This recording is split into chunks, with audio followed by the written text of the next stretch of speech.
चलिए भाई, क्या हाल चाल। आज का हमारा बहुत बढ़िया लेक्चर है। आज हम पूरी ऑर्गेनिक केमिस्ट्री को रिवाइज करेंगे। बहुत प्योरली एनसीईआरटी बेस्ड है। ऐसे क्वेश्चन लिए गए जो प्योरली एनसीईआरटी बेस्ड है, आपका सब कुछ रिवाइज हो जाएगा मुझसे। हर एक चीज कवर हो जाएगी आपकी।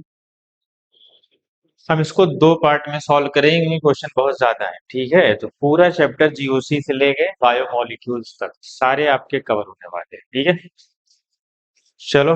जैसा कि आपने देख लिया आज यहाँ पे लिखा हुआ है, अब हम शुरू करने जा रहे हैं। चलो, आपको मजा आ जाएगा सॉल्व करके, आपकी एक एक चीज क्लियर हो जाएगी। आपको पता भी चल जाएगा कि आप कहाँ पे लैग कर रहे हैं, ये भी आपको आइडिया हो जाएगा। ठीक है,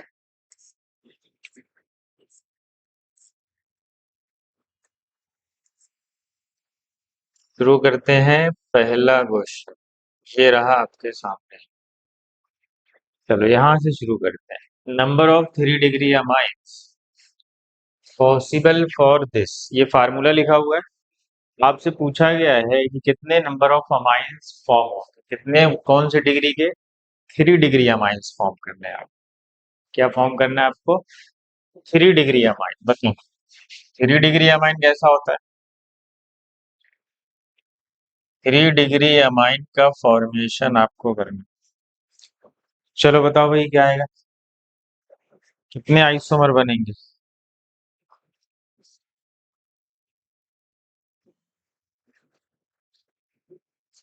चलो मैं बना लूं।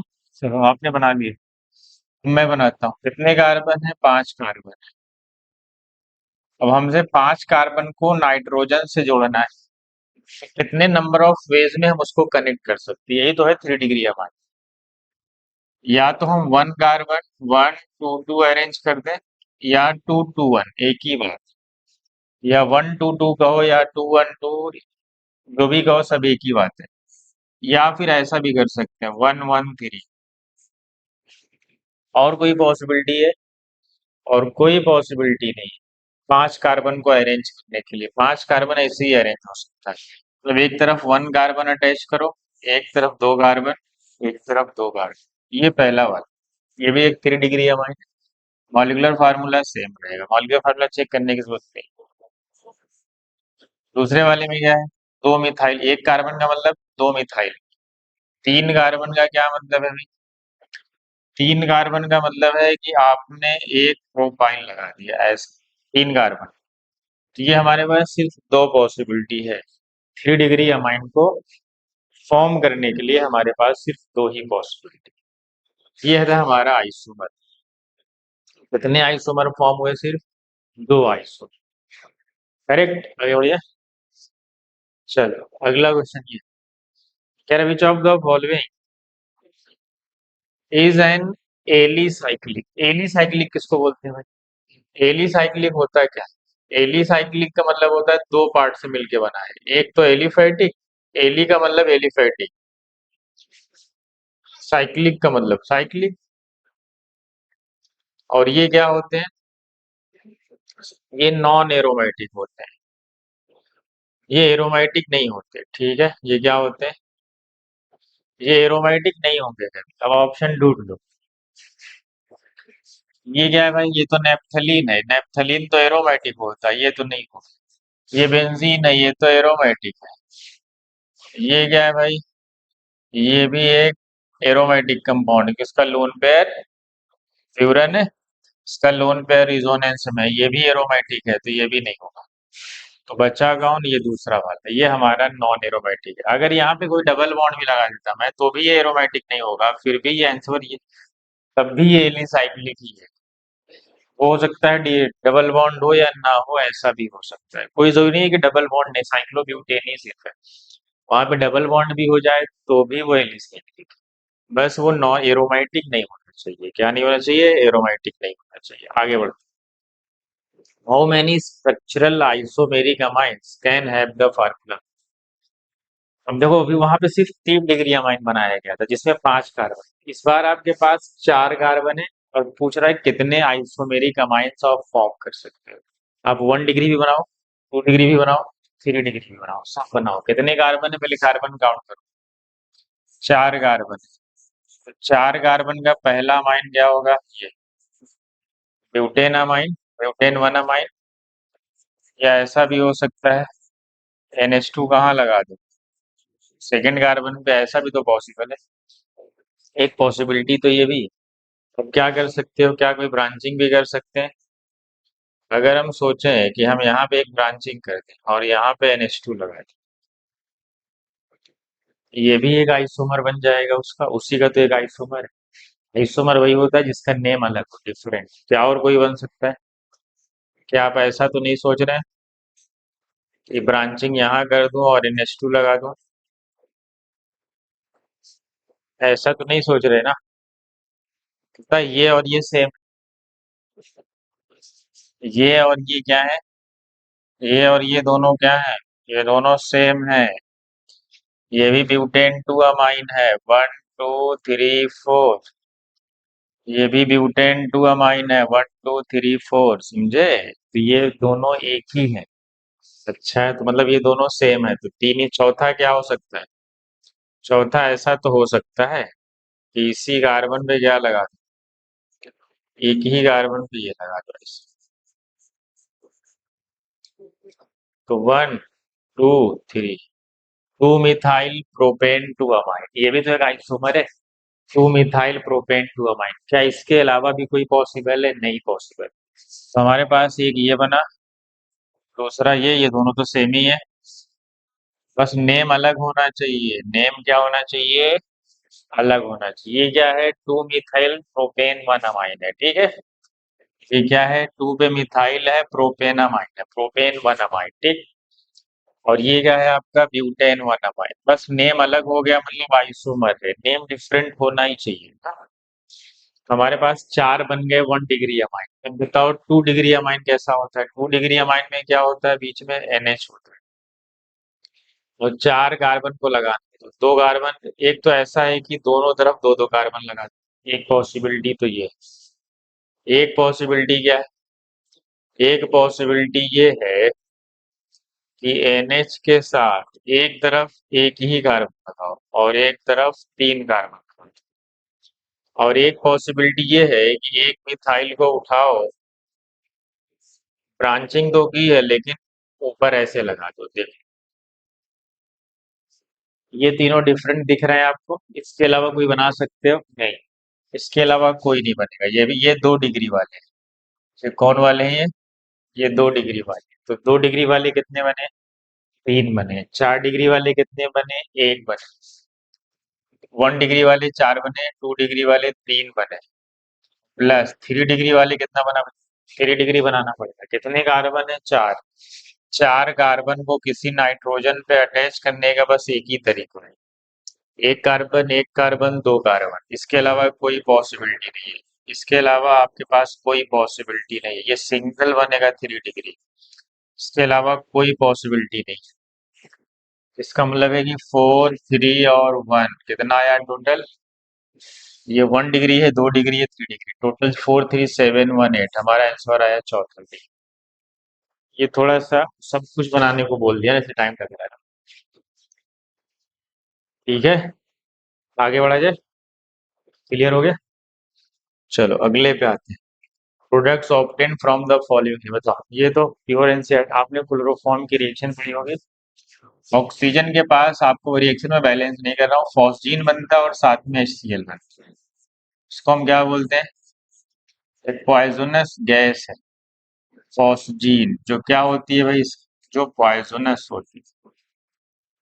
अब ऑप्शन देख लो कहाँ पे, COCl2 और HCl। कौन सा ऑप्शन है? ये तो एनसीईआरटी में मेंशन है ना। तो लेकिन सब अच्छे अच्छे क्वेश्चन है। चलो, आइसोसाइनाइड टेस्ट बताओ। आइसोसाइनाइड टेस्ट किसके लिए होता है? आइसोसाइनाइड टेस्ट प्राइमरी अमाइन देते हैं बस। एलिफैटिक प्राइमरी अमाइन और एनिलीन। एनिलीन भी तो एक प्राइमरी अमाइन है। एनिलीन भी तो एक प्राइमरी अमाइन है। ये तो नहीं होगा, दोनों ये टेस्ट देंगे। दोनों ये टेस्ट देंगे ना, प्राइमरी अमाइन और सेकेंडरी अमाइन। हाँ, इसको डिस्टिंग्विश कर सकते हैं, क्योंकि प्राइमरी अमाइन देगा, सेकेंडरी अमाइन नहीं देगा। सेकेंडरी और टर्शियरी दोनों नहीं देंगे। दोनों नहीं देंगे मतलब डिस्टिंग्विश कैसे करोगे? कर ही नहीं सकते। एक जब एक करे, एक ना करे। प्राइमरी अल्कोहल ना, अल्कोहल का तो टेस्ट ही नहीं है, इसको हटाओ। ठीक है, आगे बढ़े। चलो अगला क्वेश्चन ये, aniline on reaction with bromine water, पता है ना ब्रोमीन वाटर के साथ वो लो टेम्परेचर पे पॉली सब्स्टिट्यूशन कराता है और हमें क्या देता है भाई, क्योंकि रिंग हाईली एक्टिवेटेड होती है और एनिलीन की रिएक्शन Br2 वाटर मतलब Br2 एक्वस मीडियम में, दोनों बात एक ही है, या Br2 वाटर लिखा रहे या Br2 एक्वस लिखा रहे, एक ही बात। तो ये करते क्या है, दोनों आर्थो और पैरा पे क्या करते हैं, ब्रोमो लगा देते हैं। क्या लगा देते हैं, क्योंकि रिंग हाईली एक्टिवेटेड है, लो टेम्परेचर पे रिएक्शन होती है और दोनों आर्थो और पैरा पे ब्रोमो लगा देते हैं। अब इसका स्ट्रक्चर में बताया क्या बनेगा, 2,4,6 ट्राई ब्रोमो एनिलीन, ये प्रोडक्ट है। 2,4,6 ट्राई ब्रोमो एनिलीन, पहला है 2,4 डाई ब्रोमो एनिलीन, ये तो नहीं होगा। 2,4,6 ट्राई ब्रोमो हो सकता है, 4 ब्रोमो नहीं, ये भी नहीं होगा। अब इसमें कलर दे दिया, तो आपको अगर कलर नहीं पता होगा तो फिर तो मसला हो जाएगा। इसका कलर होता है व्हाइट कलर, तो ये एक व्हाइट पीपीटी, आप येलो मत टिक कर देना। येलो बताए कब आता है एनिलीन, जब एलिनीन डाइजोनियम सॉल्ट के साथ रिएक्शन करता है, जब पैरा अमाइनो एजोबेंजीन बनता है, स्लाइटली एसिडिक मीडियम में रिएक्शन होती है, तब येलो कलर का आता है कंपाउंड ना, एजो कंपाउंड बनता है।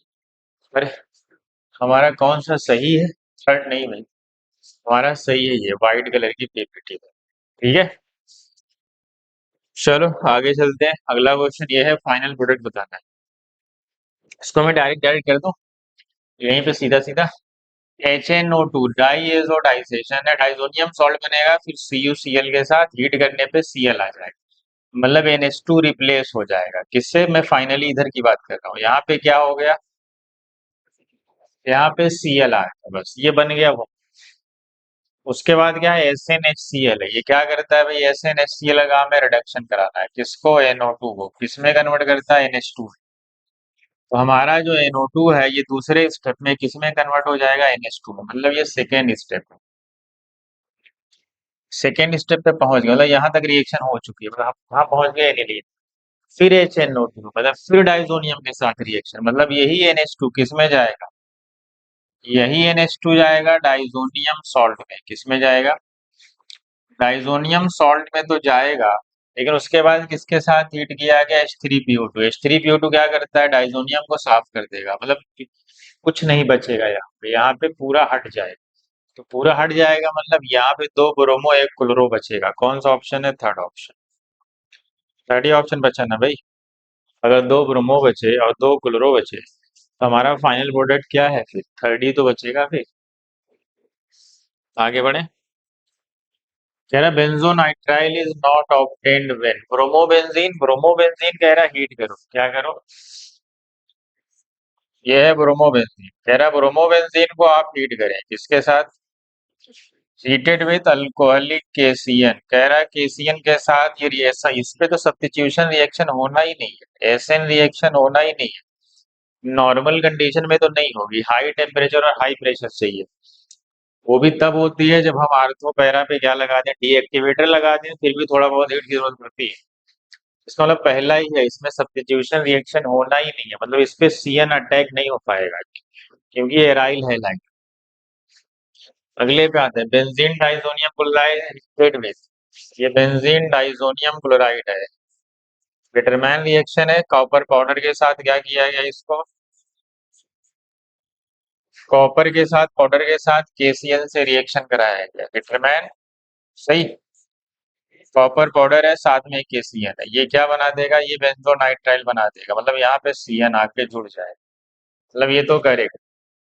सोडियम बेंजीन सल्फोनेट, जब इसका फ्यूजन कराते हैं किसके साथ, NaCN के साथ, वो भी साइनोबेंजीन बनता है, मतलब बेंजोनाइट्राइल बनता है, ये है ये SO3 ये है सोडियम बेंजीन सल्फोनेट, क्या होगा, जब इसकी रिएक्शन NaCN के साथ फ्यूज की जाती है, फ्यूजन रिएक्शन कराते हैं तो ये हटता है यहाँ से, और यहाँ पे क्या आगे बनता है, ये भी बेंजोनाइट्राइल का फॉर्मेशन है। क्या आपको पता था ये, बेंजेल्डो ऑक्साइम, बेंजेल्डो ऑक्साइम क्या होता है भाई, ऑक्सिम है वो भी बेंजल वाला है, मतलब CH वाला, डबल बॉन्ड क्या लगा होगा, बेंजल्डो ऑक्साइड का मतलब ये है कि बेंजल डिहाइड की रिएक्शन हाइड्रोक्सिल अमीन से कराई गई होगी, तो घेर के पानी निकाल दो, शॉर्टकट, ये तो ऑक्सीम बनता है। ये ऑक्सीम है। कह रहा है किससी रिएक्शन कराओ, एसिटिक एनहाइड्राइड। बताओ एसिटिक एनहाइड्राइड क्या करता है, इसका डिहाइड्रेशन करा देता है। क्या करा देता है इसका, ये एक डिहाइड्रेशन रिएक्शन है, इसमें से H2O निकाल दो। क्या करो उससे, जब H2O निकाल दोगे तो CN ही बचेगा, तो यहाँ से भी बेंजोनाइट्राइल आएगा। मतलब ये एक डिहाइड्रेशन रिएक्शन है। क्या है, ये एक डिहाइड्रेशन रिएक्शन है। इसका मतलब इससे भी हो जाएगा, इससे भी। पहला पहला ही, जब तुम्हें एग्जाम में एक ढूंढना है, बाकी क्या है उससे कोई लेना देना नहीं। तुम्हें एग्जाम में तुम्हें एक ऑप्शन मिल गया, आगे बढ़ जाओ, बात बताओ आगे क्या है, उससे क्या लेना देना तुम्हारे। अभी फिलहाल तो तुम्हें सब पढ़ना पड़ेगा। विच of the following is most stable, बताओ। यहाँ पे नेगेटिव चार्ज कब स्टेबलाइज होगा, जितना अच्छा खींचने वाला हो। माइनस आई कर रहा हो, यहाँ पे क्लोरीन लगा हुआ है, क्लोरीन क्या करता है, माइनस आई। ठीक, क्लोरीन क्या करता है, माइनस आई। यहाँ पे दो दो फुल्लिन लगे हैं, ज्यादा माइनस आई लगा रहे हैं, यहाँ तो मिथाइल का प्लस आई काम कर रहा है। ठीक, तो मोस्ट स्टेबल कौन होगा, जिसमें ज्यादा माइनस आई लग रहा हो। इसमें पहले डिस्टेंस देखते हैं, सबसे सब जस्ट एडजेसेंट कार्बन, यहाँ दो दो फुल्लिन मतलब दो दो माइनस है, मतलब ये नेगेटिव चार्ज को ज्यादा स्टेबलाइज कर रहे होंगे। ठीक, अगर मुझे ऑर्डर लिखना हो तो सबसे बढ़िया तीसरा होगा। क्यों, क्योंकि ज्यादा माइनस आई काम कर रहा है। फ्लोरीन और क्लोरीन में फ्लोरीन का माइनस आई ज्यादा होता है, फिर क्लोरीन का। सबसे खराब होगा चौथा, क्योंकि वहां डिस्टेबलाइज कर रहा है, प्लस प्लस। आगे बढ़े, चलो आगे बढ़ते हैं। अगला क्वेश्चन ये बताओ क्या है भाई, ये तो थ्योरी का क्वेश्चन है, जीओसी का बता दिए तो आसान है। बताओ क्या आएगा, चलो फटाक से बताओ। Thin layer chromatography is adsorption chromatography, सही बात। प्योरली एनसीईआरटी बेस, मैंने कहा ना सारे क्वेश्चन एनसीईआरटी बेस किए गए हैं आपके लिए, सारा चीज सारी पूरी एनसीईआरटी आपकी रिवाइज हो जाएगी। Thin layer chromatography is adsorption chromatography, ये एकदम correct. Paper chromatography is a type of partition chromatography, yes ये आ भी चुका है।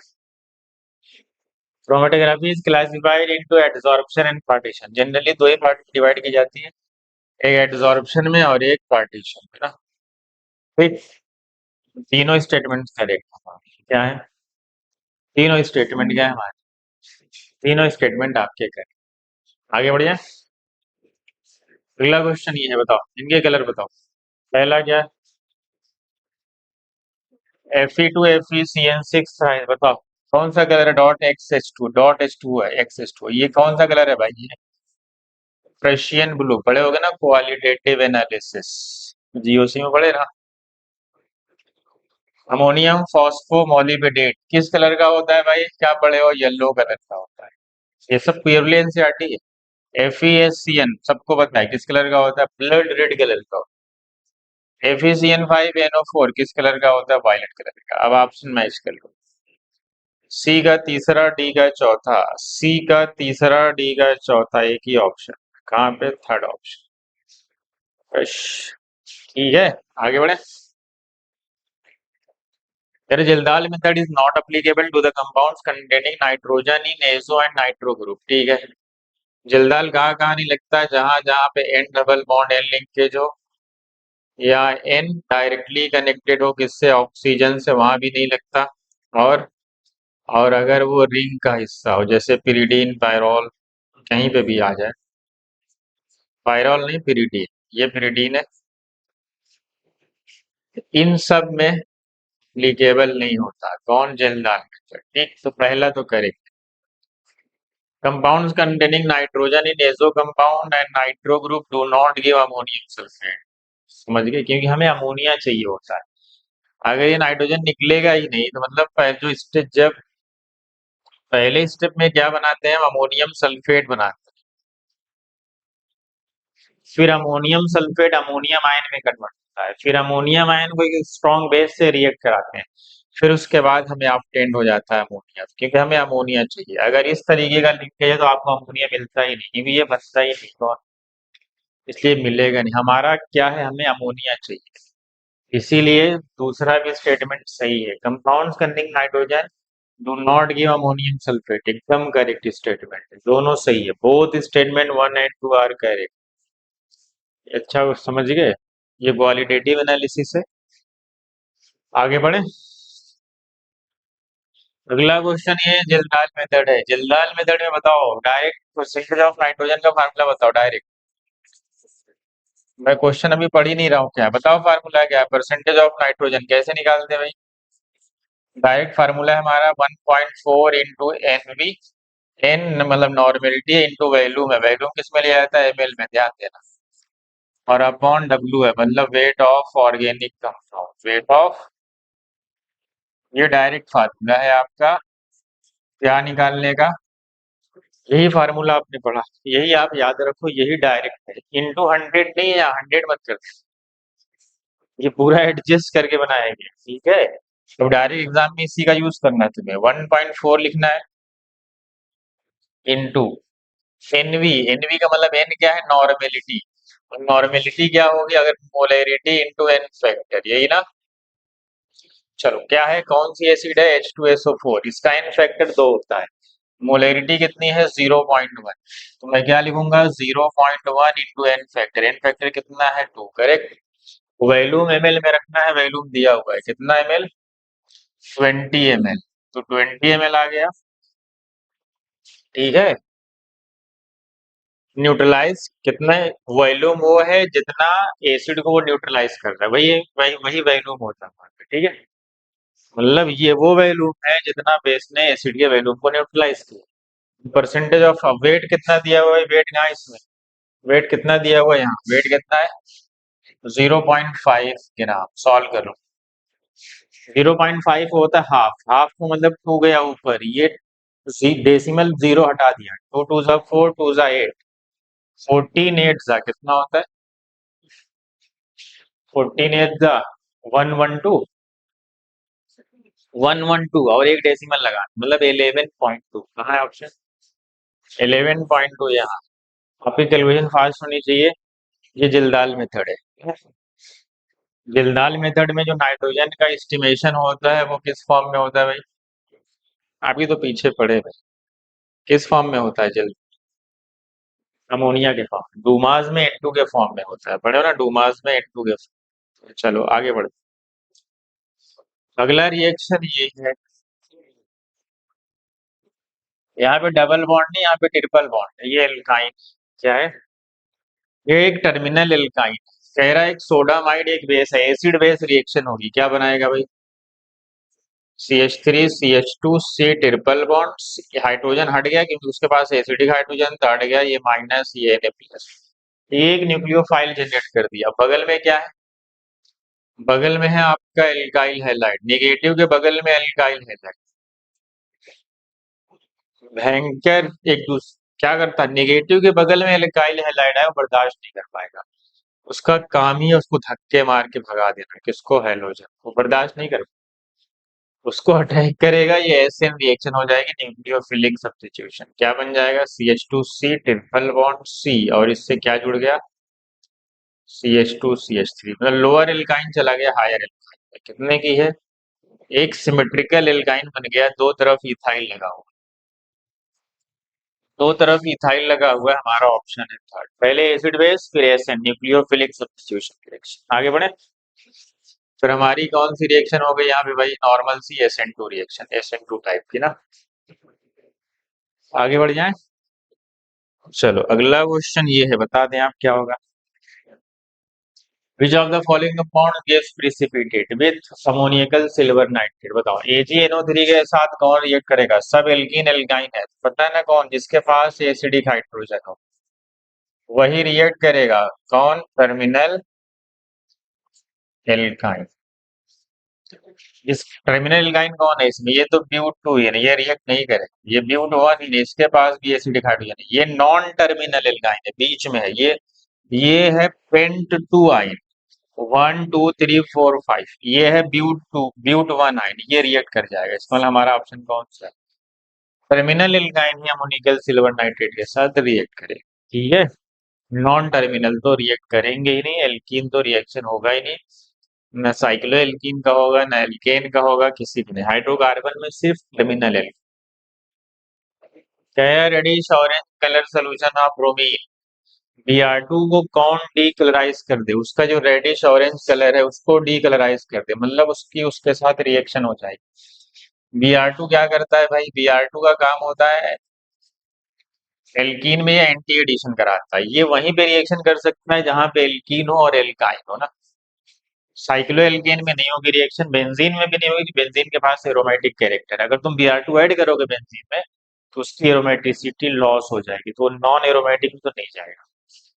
बेंजीन तो रिएक्शन नहीं करेगा, क्यों? क्योंकि उसकी एरोमेटिसिटी है। नॉर्मल एल्केन, एल्केन में तो रिएक्शन ही नहीं। एल्कीन टू ब्यूट टू इन, चाहे वन इन कुछ भी हो, एल्कीन हो और एल्काइन दोनों में रिएक्शन हो जाएगी। इसको मतलब इसके दोनों ऑप्शन है, थर्ड एंड फोर्थ दोनों करेक्ट है इसका। ऑप्शन में कुछ करेक्शन होगा फिर, ठीक है। आगे बढ़ते हैं। चलो, कंसिडर द फॉलोइंग रिएक्शन, बताओ क्या होगा। तेरा फेनॉल की रिएक्शन है NaOH के साथ, पहले एसिड बेस रिएक्शन होगी, क्या बनाएगा O माइनस और Na प्लस। पहले एसिड बेस रिएक्शन होगी, O माइनस हो गया, H प्लस निकल गया, Na आके जुड़ गया, एसिड बेस रिएक्शन हो गई।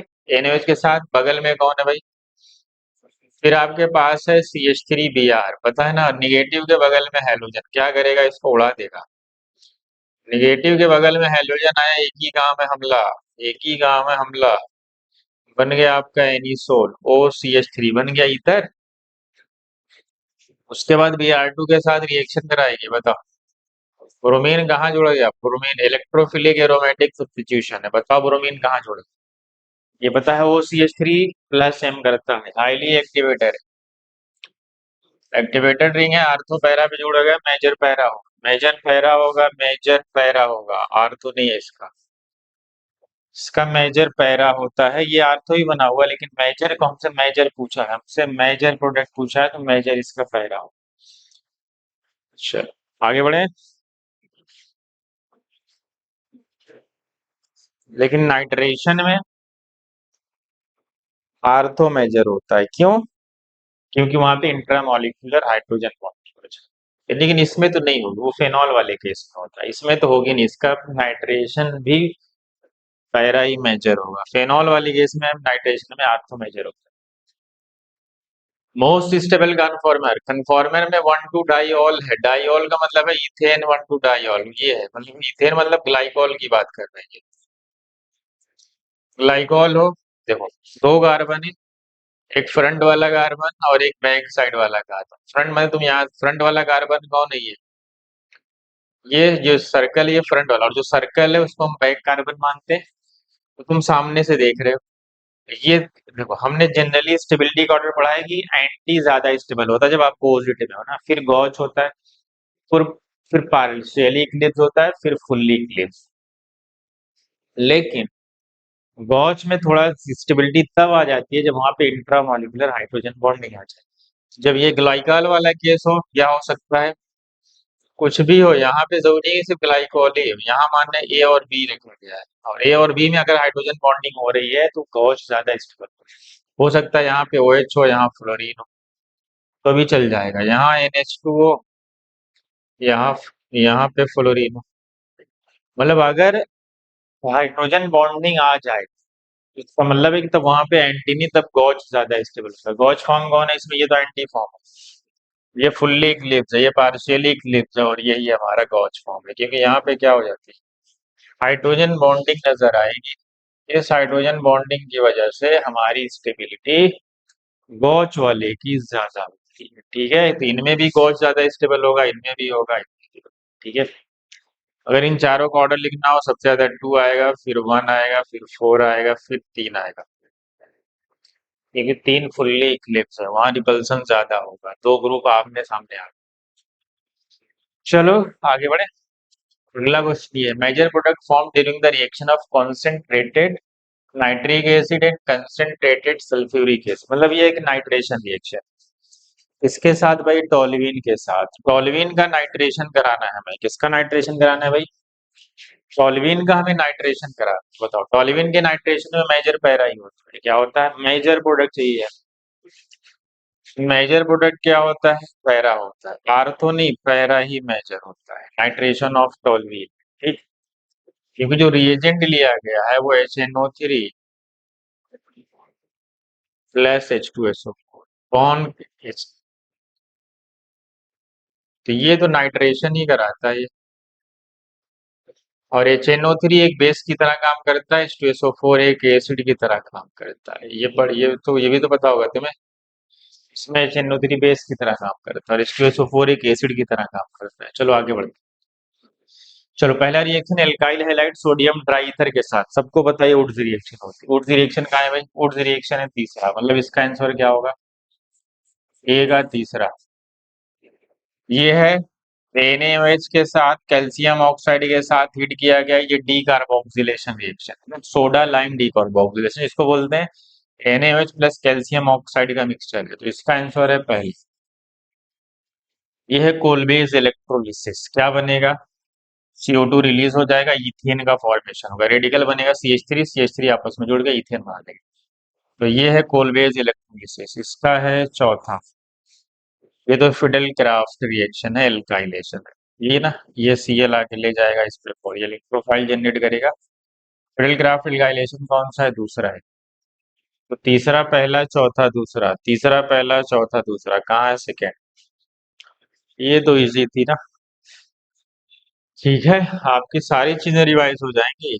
ये 200 क्वेश्चन हमारे पास हैं, बहुत अच्छे। ठीक है, चलो। विच of the following reaction will not result into new carbon carbon bond? कह रहा है किसमें नए कार्बन बॉन्ड नहीं बनेंगे? सोडियम ट्राई ईथर में बनता है। इसमें बनेगा भाई, दो दो मीथेन क्या हो गए? आपस में जुड़ गए हैं, तो ये तो बना ना इस पहले में तो बन। ये कोलवेज इलेक्ट्रोलिसिस है, CO2 उड़ जाएगा तो दो CH3 आपस में जुड़ जाएंगे, तो यहाँ पे भी बनता है कार्बन कार्बन। ये है सोडा लाइम डी कार्बोक्सिलेशन। क्या है? सोडा लाइम डी कार्बोक्सिलेशन में NaOH प्लस कैल्शियम ऑक्साइड, इसमें तो नया कार्बन बॉन्ड तो नहीं बनता। यहाँ तो मीथेन का फॉर्मेशन हो जाए। डी कार्बोक्सिलेशन में क्या होना है? CO2 उड़ जाना है ना। तो यहाँ तो नहीं बनेगा नया कार्बन बॉन्ड। हमें क्या कह रहा है? Will not result. ये क्या है? कोलबेज इलेक्ट्रोलिसिस कराई गई है। यहाँ पे क्या होगा? ये हटेगा, यहाँ रेडिकल बनेगा। रेडिकल बनेगा तो एक नया बॉन्ड तो बन रहा है। तो नया बॉन्ड तो यहाँ पे भी नहीं है ना। न्यू कार्बन कार्बन बॉन्ड, अच्छा। न्यू कार्बन कार्बन बॉन्ड तो दोनों में नहीं बनता। अब इसमें कहाँ बन रहा है? इसमें तो एल्कीन बन रही, वहां तो कार्बन पहले से जुड़े हुए। ये डाइओइक एसिड के सॉल्ट, डाइओइक एसिड के सॉल्ट में या तो साइक्लिक कंपाउंड बनता है या तो एल्कीन बनता है, पता है ना। तो ये दो ऑप्शन इसके करेक्ट है। दोनों में नया कार्बन कार्बन बॉन्ड नहीं बनता, ये तो पहले से कार्बन कार्बन जुड़े हुए थे। इसका मतलब है कि हमारा दो ऑप्शन सही है, तीसरा और चौथा। ठीक है, वो तो सोडा लाइम डी कार्बोक्सिलेशन, इसमें तो नया बॉन्ड बनता ही नहीं था। चलो आगे बढ़ जाते हैं। सेकेंडरी अमाइंस कैसे बनेगा? नाइट्राइल का रिडक्शन कराने पे तो प्राइमरी अमाइन RNH2 बनेगा। अमाइड का रिडक्शन कराने पे अमाइड अमाइड RCONH2, अमाइड का भी रिडक्शन कराओगे तो अमाइन बनेगा। नाइट्रो कंपाउंड का भी रिडक्शन कराओगे अमाइन ही बनता है, बस एक छोड़ के नाइट्रोबेंजीन, नाइट्रोबेंजीन का रिडक्शन कराने पे एजोबेंजीन बनेगा NaNH4 के साथ।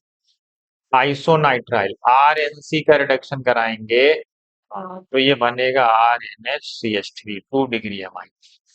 आइसोनाइट्राइल, नाइट्राइल बोलो या किसी को आइसोसाइनाइड भी बोलते हैं। आइसोनाइट्राइल बोल दो या आइसोसाइनाइड बोल दो, ठीक है। NC की बात चल। नाइट्राइल का रिडक्शन हम प्राइमरी अमाइन, अमाइड का reduction primary amine, nitro compound primary amine except nitrobenzene LiNH4 के साथ एजोबेंजीन देता है। रिडक्शन ऑफ आइसोनाइट्राइल RNC है, RNC में तो 2 डिग्री ही बनेगा। चलो, स्ट्रॉन्गर न्यूक्लियोफाइल किसमें सब्स्टिट्यूट कर सकते हो? यह है SNAR, nucleophilic aromatic substitution. Condition क्या है? न्यूक्लियोफिलिक एरोमेटिक सब्स्टिट्यूशन वहां होता है जहां पे लिविंग जो हैलोजन है, जहां पे अटैक होने वाला है, जो लिविंग ग्रुप है छोड़ के जाने वाला है, उसके आर्थो पैरा पे नाइट्रो लगाओ। उसके आर्थो पैरा पे नाइट्रो लगा हो तो रिएक्शन हो जाती है। बताओ किसके आर्थो पैरा पे नाइट्रो लगा? इजीली सबसे बढ़िया कौन है जिसमें दो दो लगा हो? यहाँ आर्थो पे भी लगा है, पैरा पे लगा है। बैंकर माइनस एम कर रहे हैं, तो माइनस एम कर रहे हैं तो इलेक्ट्रॉन डेंसिटी यहाँ पे डेल पॉजिटिव क्या कर रहे हैं, इसका मतलब है ये डेल पॉजिटिव को यहाँ पे बढ़ा रहे हैं। क्या कर रहे हैं, डेल पॉजिटिव को यहाँ पे, ये डेल पॉजिटिव को वहां पे बढ़ा रहे हैं। रुक एक सेकेंड, जब डेल पॉजिटिव बढ़ाएंगे तो क्या होगा, यहाँ पे आपके डेल पॉजिटिव क्या हो रहा है, इंक्रीज हो रहा है, इसीलिए जो न्यूक्लियोफाइल का अटैक है यहाँ होता है, जो सबसे बेस्ट चौथा, जितना अच्छा खींचेंगे उतना बढ़िया डेल पॉजिटिव, उतना अच्छा अटैक करेगा। तो यहाँ पे फ्लोरीन होगा तो ज्यादा बेटर होगा, क्योंकि फ्लोरीन भी माइनस आई अच्छा करता है। समझ गए, यहाँ लिविंग ग्रुप मत देखना है एबिलिटी, यहाँ फ्लोरीन का माइनस आई देखना है, SN AR। ऐसा मत देख लेना यहाँ फ्लोरीन क्लोरीन ब्रोमीन आयोडीन लगाओ, आपको आयोडीन का सबसे अच्छा होगा, नहीं, सबसे अच्छा फ्लोरीन का होगा, क्योंकि फ्लोरीन माइनस आई करता है, वहाँ माइनस आई ज्यादा लगाए तो अटैक अच्छा हो। इसको याद रखें आप। अगला क्वेश्चन ये, विच of the following will produce silver mirror with Tollens reagent. Tollens reagent के साथ कौन रिएक्ट करता है जनरली, जनरली इसके साथ अल्डिहाइड नहीं, एक एसिड में जो रिएक्ट करती है फॉर्मिक एसिड भी रिएक्ट करता है, और इसके साथ ग्लूकोज भी रिएक्ट करता है। तो हमारा इसका मतलब है कि हमारा ऑप्शन फॉर्मिक एक इकलौता एसिड है जो टॉलेंस रिएजेंट के साथ ये टॉलेंस टेस्ट दे, इस तरफ से देखने पे अल्डिहाइड दिखते हैं। ठीक है, चलो बेसिक स्ट्रेन बताओ, सबसे ज्यादा ये बेसिक एलिफेटिक अमाइंस होते हैं, एलिफेटिक अमाइंस में जो sp3 हो वो ज्यादा होंगे, मतलब जिनके लोन पेयर लोकलाइज्ड हो, मतलब डी लोकलाइज ना हो, जिसका लोन पेयर फ्री हो, जिसका प्रोटोनेशन अच्छा हो, आसानी से होता है, तो ये एलिफेटिक अमाइंस। ये क्या है भाई आपका, ये आपका है एलिफेटिक अमाइंस, तो ये सबसे स्ट्रॉन्गेस्ट हो, एरोमेटिक, ये तो NHCOCH3, ये तो अमाइड है, अमाइड, इसका वैसे भी लोन पेयर बिजी है, देखो इस तरफ भी बिजी है, इस तरफ भी busy। ये अमाइड है, और अमाइड का नेचर कैसा होता है, अमाइड तो एसिडिक नेचर के होते हैं, तो सबसे खराब तो यही होता है, मतलब वीक एसिड होते हैं, एसिडिक नेचर है, मतलब कि वीक एसिड, वीक एसिड। तो ये एनिलीन है, एनिलीन तो एक बेसी होता है, और इसका लोन पेयर क्या है, इसका लोन पेयर तो रिजोनेंस में जा रहा है, इसका मतलब सबसे बढ़िया यहाँ पे इसका लोन पेयर डी होगा, इससे तो खराब हो गया, तो सबसे बढ़िया सी होगा, फिर बी होगा, फिर ए होगा, तो ये आपका करेक्ट होगा। ठीक है, आगे बढ़े, चल आगे बढ़ जाए, चलो आगे बढ़ जाते हैं। अगला question is the following does not have hemiacetal. Hemiacetal किसको बोलते हैं, जिसके पास क्या, जिनको हम नॉन रिड्यूसिंग शुगर भी बोलते हैं ना, नॉन रिड्यूसिंग शुगर की कैटेगरी में वही आता है जिनके पास हेमी एसिटल ग्रुप नहीं होता है। पता इसमें कौन सा है, ग्लूकोज, लैक्टोज, माल्टोज या सुक्रोज, किसके पास नहीं होता, सुक्रोज के पास, सुक्रोज के पास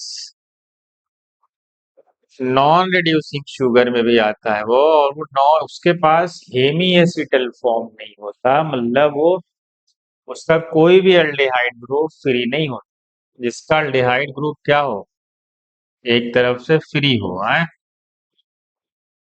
जो कीटो इनॉल टाटोमेराइल, जैसे कुछ कीटो भी होते हैं जो देते हैं हेमी एसिटल फॉर्म, जैसे फ्रक्टोज, सारे मोनोसेक्राइड, जैसे ग्लूकोज हो गया, फ्रक्टोज हो गया, ये ये सब इसी कैटेगरी में आते हैं, किसमें, उनके पास हेमी एसिटल ग्रुप होता है। ठीक है, बाकी देखो माल्टोज हो गया, ग्लूकोज हो गया, लैक्टोज हो गया, ये डज नॉट है, हमसे पूछा डज है, कौन है भाई, सुक्रोज, तो इसको याद रखें, इंपॉर्टेंट है ये बायोमोलिक्यूल्स टॉपिक ना, इसको आप ध्यान रखें, कि स्ट्रक्चर बना के भी पूछ सकता है, ठीक है, इसलिए आप ध्यान रखिए, तो हेमी एसिटल फॉर्म होगा तो वो दे देगा। ठीक है, आगे बढ़ो, primary and secondary amines can be distinguish carbylamine reaction, yes. मसला क्या है, कार्बिल अमीन तो सिर्फ प्राइमरी देते हैं, सेकेंडरी नहीं देते। हिंसबर्ग रिएजेंट में एक मसला है, हिंसबर्ग के साथ दोनों रिएक्ट करते हैं, रिएक्ट तो दोनों करते हैं, लेकिन जो 1 डिग्री है वो सॉल्युबल होता है, किसमें? क्योंकि उसके पास एक एसिडिक हाइड्रोजन होता है, आपने पढ़ा होगा, नोट्स में लिखा होगा। 2 डिग्री क्या होते हैं, इनसॉल्युबल होते हैं, क्योंकि इसके पास एसिडिक हाइड्रोजन नहीं बचता, इनसॉल्युबल होता है, अल्कली मतलब या बेस भी बोल सकते हैं। और जो 3 डिग्री होते हैं वो तो रिएक्ट ही नहीं करते, बेस की तो बात ही छोड़ो, मतलब सॉल्युबिलिटी की बात ही छोड़ो, ये रिएक्ट ही नहीं करते क्योंकि साइज बड़ी होने की वजह से। अब मसला क्या है कि कार्बिल, यहाँ पे देखो क्या लिखा है, carbylamine reaction Hinsberg reagent, फिर लिखा है बोथ 1 and 2, ये है नन ऑफ दिस। तो आप क्या सोच रहे हैं, इसका आंसर क्या होगा? रिएक्ट तो दोनों करते हैं, लेकिन पहला वाला ऐसा तो कुछ बोला नहीं कौन सॉल्युबल है अल्कली में, रिएक्ट तो दोनों करते हैं, इसका मतलब हम हमारे तो बेस्ट आंसर तो 1 ही माना जाए, क्योंकि रिएक्शन तो दोनों का होता है हिंसबर्ग के साथ, ऐसा कुछ बोला नहीं कौन सॉल्युबल है कौन नहीं, ऐसा तो दूसरे स्टेप में कराते हैं। चलो आगे बढ़ते हैं। चलो KMnO4 हमें पता है किसको ये ऑक्सीडाइज करता है, ये सिर्फ 1 डिग्री को ऑक्सीडाइज करता है, and 2 degree 1 degree. 3 degree alcohol को ये ऑक्सीडाइज नहीं, अब ऑप्शन देख लें आप, 3 डिग्री को ये ऑक्सीडाइज नहीं करेगा, ये ना, ये अल्कोहल है 2 डिग्री, ये अल्कोहल है 1 डिग्री, और ये वाला है आपका 3 डिग्री। क्या है भाई, ये आपका क्या है, 3 डिग्री। तो 3 डिग्री वाले पे तो कोई फर्क ही नहीं पड़ेगा, 1 डिग्री वाला अल्कोहल, 1 डिग्री अल्कोहल किस में जाएगा, एसिड में। 2 डिग्री हमेशा कीटोन में जाते हैं, चाहे वो स्ट्रॉन्ग के साथ रिएक्ट करें, चाहे वीक, चाहे माइल्ड के साथ। 1 डिग्री वाले अल्कोहल एसिड में जाते हैं, स्ट्रॉन्ग के साथ, माइल्ड के साथ एल्डिहाइड में जाते हैं। तो कौन सा ऑप्शन है भाई, सेकंड ऑप्शन। 3 डिग्री तो ऑक्सीडाइज होगा ही नहीं, ठीक है, तो ऑक्सीडेशन सिर्फ किसका होगा, प्राइमरी और सेकेंडरी का। Benzene gives Fidel craft reaction, सही बात है, बेंजीन में हम इतना सारा रिएक्शन कराते हैं, फिडेल क्राफ्ट एल्काइलेशन कराते हैं, फिडेल क्राफ्ट एसाइलेशन कराते हैं, correct. All substituted benzene gives Fidel craft, नहीं ये तो wrong। फिडेल क्राफ्ट रिएक्शन कब होता है कब नहीं होता ये बताओ, अगर जो ग्रुप लगा है, दो केसेस में तो नहीं होता, अगर रिंग बहुत ही स्ट्रांगली एक्टिवेटेड, दो केस में नहीं होगा, या तो स्ट्रांगली एक्टिवेटेड ग्रुप हो या स्ट्रांगली डीएक्टिवेटेड। मसला क्या है कि अगर यहाँ पे NH2 आ जाए, OH आ जाए, OCH3 आ जाए, मतलब स्ट्रांगली एक्टिवेटेड का मतलब जो प्लस एम करे, ठीक है, उस केस में फिडेल क्राफ्ट नहीं होती है। ऐसा क्यों? क्योंकि फिडेल क्राफ्ट में एक लुईस एसिड यूज होता है, मान लो AlCl3, जब हाईली एक्टिवेटेड रिंग होगी तो इसके साथ रिएक्ट कर सकता है, क्योंकि ये लुईस एसिड है, इलेक्ट्रॉन पेयर एक्सेप्टर होते हैं, उनको इलेक्ट्रॉन की डिफिशियंसी है, तो इनको देखेगा ढेर सारे इलेक्ट्रॉन कूद पड़े हैं उस पे, इसका मतलब है कि उसको कूदने से बचाना है उस पे। तो इसका मतलब है कि जब हाईली एक्टिवेटेड होगी तो भी नहीं होगा, चलो, और हाईली डीएक्टिवेटेड होगी तब क्या मसला है, हाईली डीएक्टिवेटेड अगर नहीं होगी, मान लो जी की वैल्यू क्या लगा दो, NO2 लगा दो, CN लगा दो, हाँ, ये सब अगर आप लगा दो, जितने भी डीएक्टिवेटर हैं स्ट्रॉन्ग जो -m करते हैं, उन केस में भी नहीं होगा, क्यों? क्योंकि रिंग इतनी ज्यादा डीएक्टिवेटेड हो जाएगी, तो जो आने वाला इलेक्ट्रोफाइल वो जाएगा, क्यों? क्योंकि उसको वहां तो कुछ नजर ही नहीं आएगा, सारा इलेक्ट्रॉन तो डीएक्टिवेटेड रिंग से कहाँ चले गए, रिंग में इलेक्ट्रॉन डेंसिटी घट गई, तो इलेक्ट्रोफाइल घूम के आने के लिए तो जाएगा नहीं, इलेक्ट्रोफाइल तो वहीं जाएगा जहां उसको इलेक्ट्रॉन मिलेगा, तो घूमने तो जाएगा नहीं, घूम आते हैं। हम्म, ना, तुम्हारी तरह क्यों, क्लास में घूमने जाते हैं, चलते तो कुछ ही लोग हैं अच्छे से, ज्यादातर लोग तो घूमने ही जाते हैं, ऐसा लग रहा है पिकनिक आए हुए हैं 1 साल के लिए। चलो, कार्बोक्सिलिक एसिड अमोनिया के साथ हीट करेंगे तो क्या होगा भाई, कार्बोक्सिलिक एसिड अमोनिया के साथ हीट करेंगे तो अमाइड आएगा। हम पहले सॉल्ट बनता है, हीट करते हैं फिर अमाइड बनता है। ये क्या है भाई, NaOBr, ये है क्या एक्चुअल? ये एक्चुअल में है Br2 प्लस NaOH। करता इसको क्या बोलते हैं, HBD। हैप्पी बर्थडे है। हाफमान ब्रोमामाइड डिग्रेडेशन क्या बोलते हैं, हाफमान ब्रोमामाइड डिग्रेडेशन क्या करता है भाई, शॉर्टकट क्या है इसका, इसको उड़ा दो यहाँ से।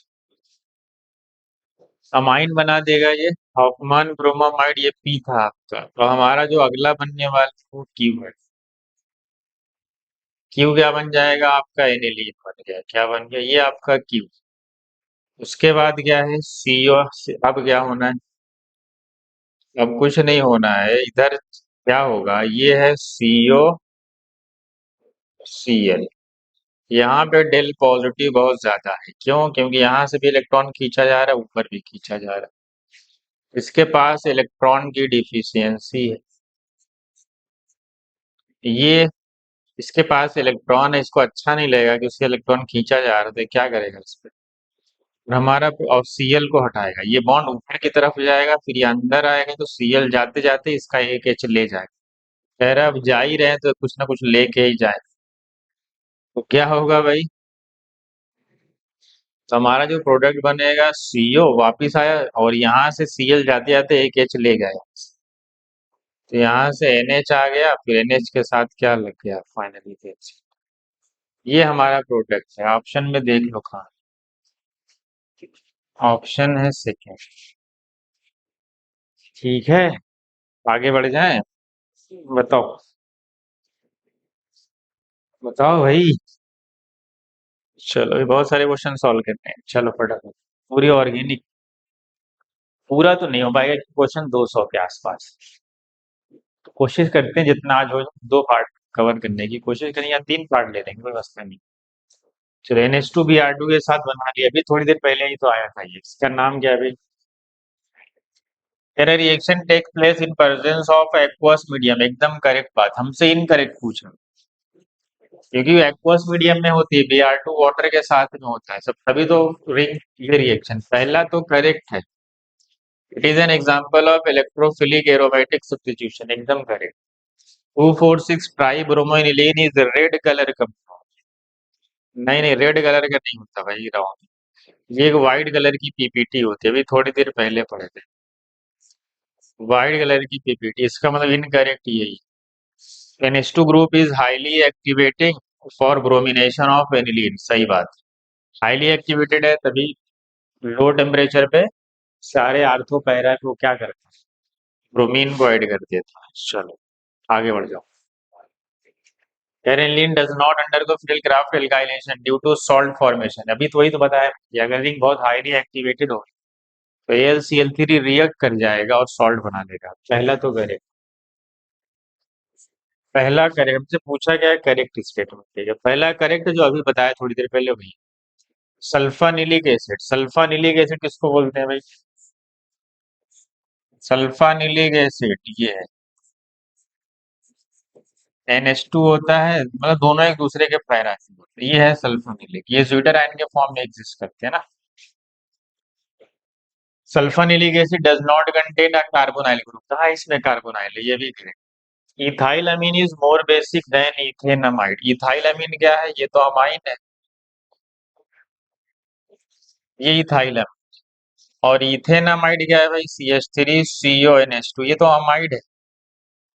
सबको पता है अमाइन तो ज्यादा है, क्योंकि इनका नेचर तो एसिडिक होता है, और इसका लोन पेयर लोकलाइज्ड है और इसका लोन पेयर डीलोकलाइज्ड। वैसे भी एसिडिक नेचर के होते हैं, अभी थोड़ी देर पहले हुआ, ये बेसिक होते हैं। तो ethylamine is more basic than ethanamide, ये भी करेक्ट है। इसका मतलब सारे ऑप्शन करेक्ट है, ABC। ठीक है, आगे बढ़ते हैं। अगला क्वेश्चन आपके सामने, which of the following alcohol will yield alkyl chloride at once. At once का मतलब वो तुरंत दे दे, क्या दे दे, at once on reaction with concentrate HCl and ZnCl2। इसको कौन सा टेस्ट बोलते हैं भाई, हम ऑर्गेनिक केमिस्ट्री में इसको हम लूकोस टेस्ट। लूकोस टेस्ट में कौन टर्बिडिटी मिलती है। और सबसे फास्ट इमीडिएट कौन देता है? 3 डिग्री इमीडिएट देता है। 2 डिग्री को टाइम लगता है 5 से 10 मिनट लगते हैं। और 1 डिग्री तो हम मानते हैं देता ही नहीं, यही मानते हैं। 1 डिग्री में आधा आधा घंटा लगा देता है, कभी कभी वो भी नहीं देता, हमें वो टेस्ट ट्यूब को थोड़ा सा गर्मी देनी पड़ती है, या तो उसको शेक कर दो, हल्की सी हीटिंग दो, हमें वाइट टर्बिडिटी मिलती है ना, क्लाउडी पीपीटी के जैसा, क्लाउड पीपीटी की फॉर्म। ग्लूकोज टेस्ट बेस्ट कौन देता है? तो तुरंत रिपोर्ट कौन देगा? जो 3 डिग्री अल्कोहल। तो तुरंत इसमें देखो 3 डिग्री कौन है? ये तो 1 डिग्री है, ये तो देगा नहीं। ये भी तो 1 ही डिग्री है, हटाओ। ये भी तो 1 ही डिग्री है, हटाओ। हमारा 3 डिग्री कौन नहीं? 3 डिग्री हमारा चौथा है। ठीक है, चलो आगे बढ़ते हैं। मुझे तो following order is correct for the heat of hydrogenation. आपको पता है ना हीट ऑफ हाइड्रोजनेशन क्या होता है? Heat of hydrogenation inversely proportional होता है किससे भाई? स्टेबिलिटी ऑफ एल्कीन के। हीट ऑफ हाइड्रोजनेशन इनवर्स होता है स्टेबिलिटी ऑफ एल्कीन के इनवर्स। जिसके पास, पहले बताओ इसमें मोस्ट स्टेबल एल्कीन कौन है? सबसे ज्यादा इसके पास अल्फा हाइड्रोजन होंगे। 2 अल्फा हाइड्रोजन यहाँ है, 2 यहाँ है, 3 यहाँ है, 3 यहाँ है। 3 3 2 2 मतलब इसके पास 10 अल्फा हाइड्रोजन। इसके पास 2 अल्फा हाइड्रोजन यहाँ है, बस अल्फा कार्बन, तो इसके पास 4 अल्फा H।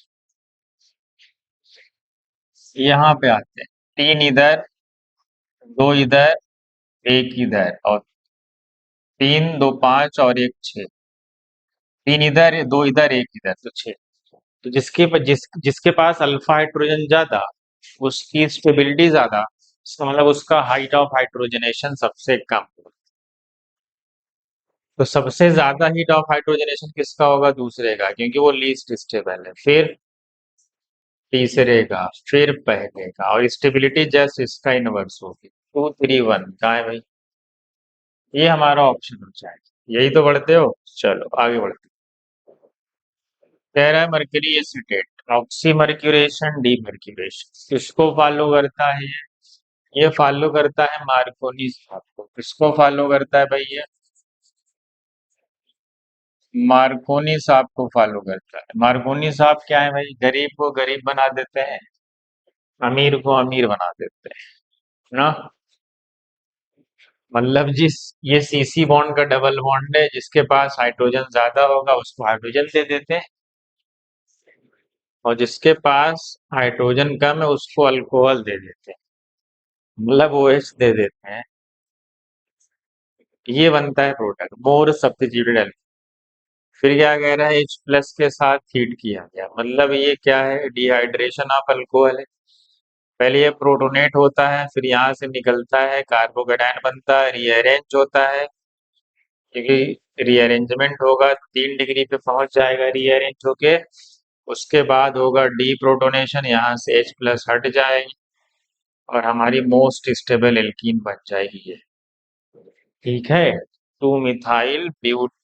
फिर उसके बाद क्या किया गया है? कह रहा है इसकी ओजोनोलिसिस करो, तो बीच से क्या करते हैं? इसको तोड़ देते हैं। वो कौन सी ओजोनोलिसिस कराई गई है? रिडक्टिव, हाँ। दोनों तरफ O को जोड़ देते हैं, CH3 CO CH3 क्या बना भाई? और इधर से हाइड्रोजन है ना, जब हाइड्रोजन होता है तो अल्डिहाइड बनता है। ये रिडक्टिव है, रिडक्टिव में बस तोड़ के O जोड़ तो खत्म। अगर ये ऑक्सीडेटिव होता तो इसका तो कुछ नहीं होता, लेकिन ये एसिड में चला जाता। ठीक है, तो बताओ कौन सा option correct?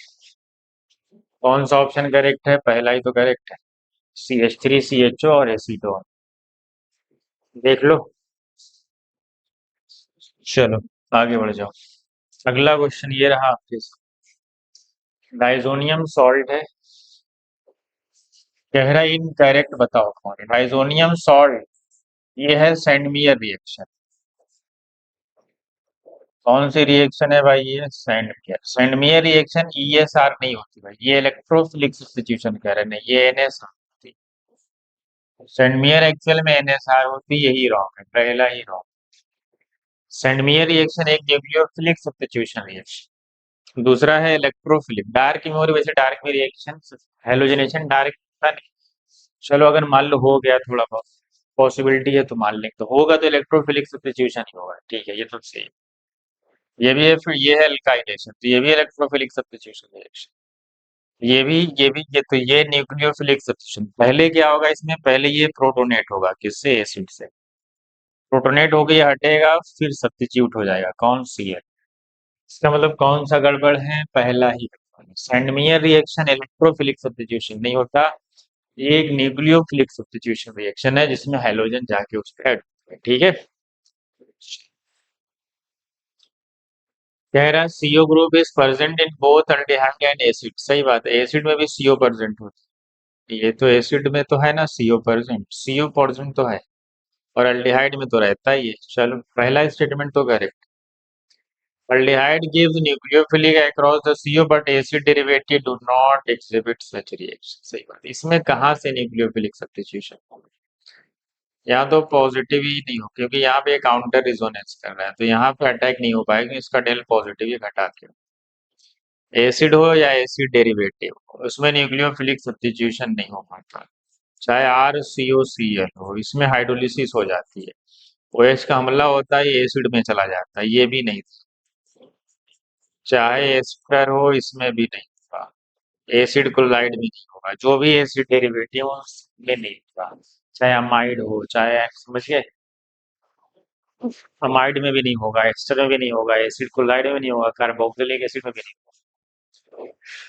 But acid derivative do not exhibit such reaction. Correct. Both assertion reason are correct, लेकिन उसको एक्सप्लेन थोड़ी कर रहा है, बस वो बता रहा है ऐसा होता है।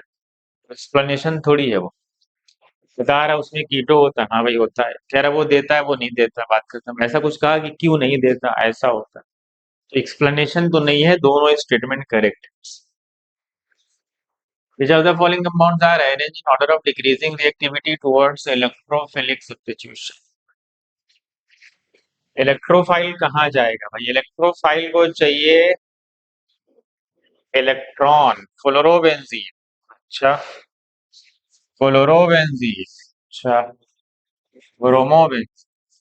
अच्छा, अगला है फेनॉल। ठीक है। एन प्रोपाइल बेंजीन, फिर है बेंजोइक एसिड। ठीक है। फ्लोरोटॉल्वीन, फ्लोरोटॉल्वीन, नाइट्रोबेंजीन, फिर बेंजीन। नहीं, बेंजीन नाइट्रोबेंजीन ज्यादा है, इसमें इलेक्ट्रोफाइल जाएगा। ये नाइट्रोबेंजीन, ये तो हाईली डीएक्टिवेटेड रिंग है, इसमें इलेक्ट्रोफाइल जाना पसंद जाएगा ही। ये तो एकदम खराब। Reactivity towards electrophilic, electrophilic substitution किस बात पे डिपेंड करते हैं भाई, प्लस आई प्लस एम, मतलब रिंग के अंदर प्लस आई प्लस एम लगा हो वो ज्यादा रिएक्टिव होता है। न्यूक्लियोफिलिक होता है तो माइनस आई माइनस एम, क्योंकि न्यूक्लियोफाइल इलेक्ट्रॉन देने जाता है, तो रिंग पे जितनी डिफिशियंसी होगी उतना अच्छा डोनर रहेगा। बेंजोइक एसिड फेनॉल से ज्यादा होगा, कितनी खराब बात है, बेंजोइक एसिड किसी फेनॉल से ज्यादा होगा, सीओएच तो माइनस एम करता है। क्लोरोट ये भी गड़बड़ है, ये भी गड़बड़। तीसरा देखो, फेनॉल, फेनॉल है रिंग एक्टिवेटेड, बहुत अच्छा प्लस एम कर रहा है, ठीक है बहुत बढ़िया। N propyl benzene, n propyl benzene, ये प्रोपाइल बेंजीन, ये भी क्या कर रहा है, हाइपर कॉन्जुगेशन लगा रहा है, तो अल्फा हाइड्रोजन का प्लस आई प्लस एम कर रहा है। चलो ठीक है, ठीक ठाक है, यहाँ तक तो ठीक है ऑर्डर। फिर क्या है, बेंजोइक एसिड, क्या है भाई, बेंजोइक एसिड तो रिंग डीएक्टिवेट कर रहा है, क्यों, क्योंकि ये माइनस एम करता है। इसका मतलब सबसे खराब यही होगा, इसका मतलब यही ऑर्डर क्या है हमारा, करेक्ट। समझ गए। फ्लोरोबेंजीन माइनस है, ये चलेगा, फ्लोरोबेंजीन से कम रहेगा ब्रोमोबेंजीन से। ठीक है, फ्लोरोबेंजीन तो खराब होगा ना फिर। इसका मतलब ये है कि फेनॉल सबसे बढ़िया, क्योंकि प्लस एम कर रहा है, फिर एन प्रोपाइल बेंजीन वहां हाइपर कॉन्जुगेशन काम कर रहा है, प्लस आई कर रहा है। बेंजोइक एसिड सबसे पीछे आएगा, यही ऑर्डर करेक्ट दिया हुआ है, जहां पे इलेक्ट्रोफिलिक का ऑर्डर होगा कि वो प्लस आई और प्लस एम पे डिपेंड करता है। न्यूक्लियोफिलिक होता तो माइनस आई माइनस एम देखते हैं कि न्यूक्लियोफाइल इलेक्ट्रॉन देने जा रहा है, तो रिंग जितनी डीएक्टिवेटेड होगी उतना बढ़िया। इलेक्ट्रोफाइल के लिए रिंग हाईली एक्टिवेटेड चाहिए। Total number of stereo isomer of the compound, पहले कायरल सेंटर होगा, कायरल सेंटर। देखो ये कायरल सेंटर, ये भी एक कायरल सेंटर। ठीक है, क्या है, कायरल से ये देखो, इसको देखो, ये क्या कर रहा है, ये जीआई कर रहा है क्या? कार्बन हाइड्रोजन एक दूसरा ग्रुप है, कार्बन हाइड्रोजन एक ब्रोमीन, हाँ ये जीआई कर रहा है। इस पे आ जाओ, इस पे क्या होगा भाई? ये देखो, ये भी डबल बॉन्ड है, कार्बन से हाइड्रोजन लगा हुआ है, और यहाँ पे भी कार्बन से हाइड्रोजन, एक भी इथाइल, एक हाइड्रोजन आती है, भी जीआई कर रहा है। तो बताओ, तो कितनी कायरल सेंटर है? तो एक, दो, तीन, चार, मतलब 2 की पावर 4 कितना होगा भाई? 16 होगा। क्या ये करेक्ट है? अच्छा, एक ये भी तो हो सकता है भाई, एक ये भी तो हो सकता है, ये जो दोनों ग्रुप लगे हैं ये भी तो सिस ट्रांस कर सकते हैं ये, समझ रहे हो ना? ये पूरा ग्रुप, ये एक ये वाला, और एक ये पूरा, ये भी तो साइक्लिक कंपाउंड है ना, साइक्लिक कंपाउंड में भी क्या होता है भाई? ये दोनों तो जीआई कर सकते हैं ना, ये दोनों तो जीआई कर सकते हैं, ऐसे दो ग्रुप, तो ये दोनों भी तो सिस ट्रांस कर सकते हैं, इसका मतलब टोटल ये दोनों भी सिस ट्रांस कर सकते हैं, मतलब 2 की पावर 5, तो कितना होगा भाई? कितना आएगा? 32। क्या आंसर है हमारा? 32 है। चले आगे बढ़े, चलो। Because of following hello alkanes would undergo substitution reaction at phosphorus speed. सबसे अच्छा सब्स्टिट्यूशन कहाँ हो? सब्स्टिट्यूशन वहां होगा जहाँ स्टेरिक फैक्टर जितना छोटा हो, जितना अच्छा। ये दोनों देखो, ये दोनों ओपन चेन वाले, ये साइक्लिक वाले हैं बड़े बड़े, ये इतने बड़े बड़े ग्रुप हैं, यहाँ पे सब्स्टिट्यूशन डिफिकल्ट होगा, क्योंकि आने वाला न्यूक्लियोफाइल जब जाएगा तो वहां पे क्राउडिंग ज्यादा, स्टेरिक फैक्टर ज्यादा, रिपल ज्यादा करें, तो खराब होंगे ये दोनों सबसे अच्छे होंगे। तो बताओ पहले दूसरे में कौन? पहले दूसरे में देखो छोटा कौन है, सिर्फ 4 कार्बन के दोनों, लेकिन 4 कार्बन के दोनों है, लेकिन जो आयोडीन होता है, आयोडीन ये अच्छा होता है गुड लिविंग।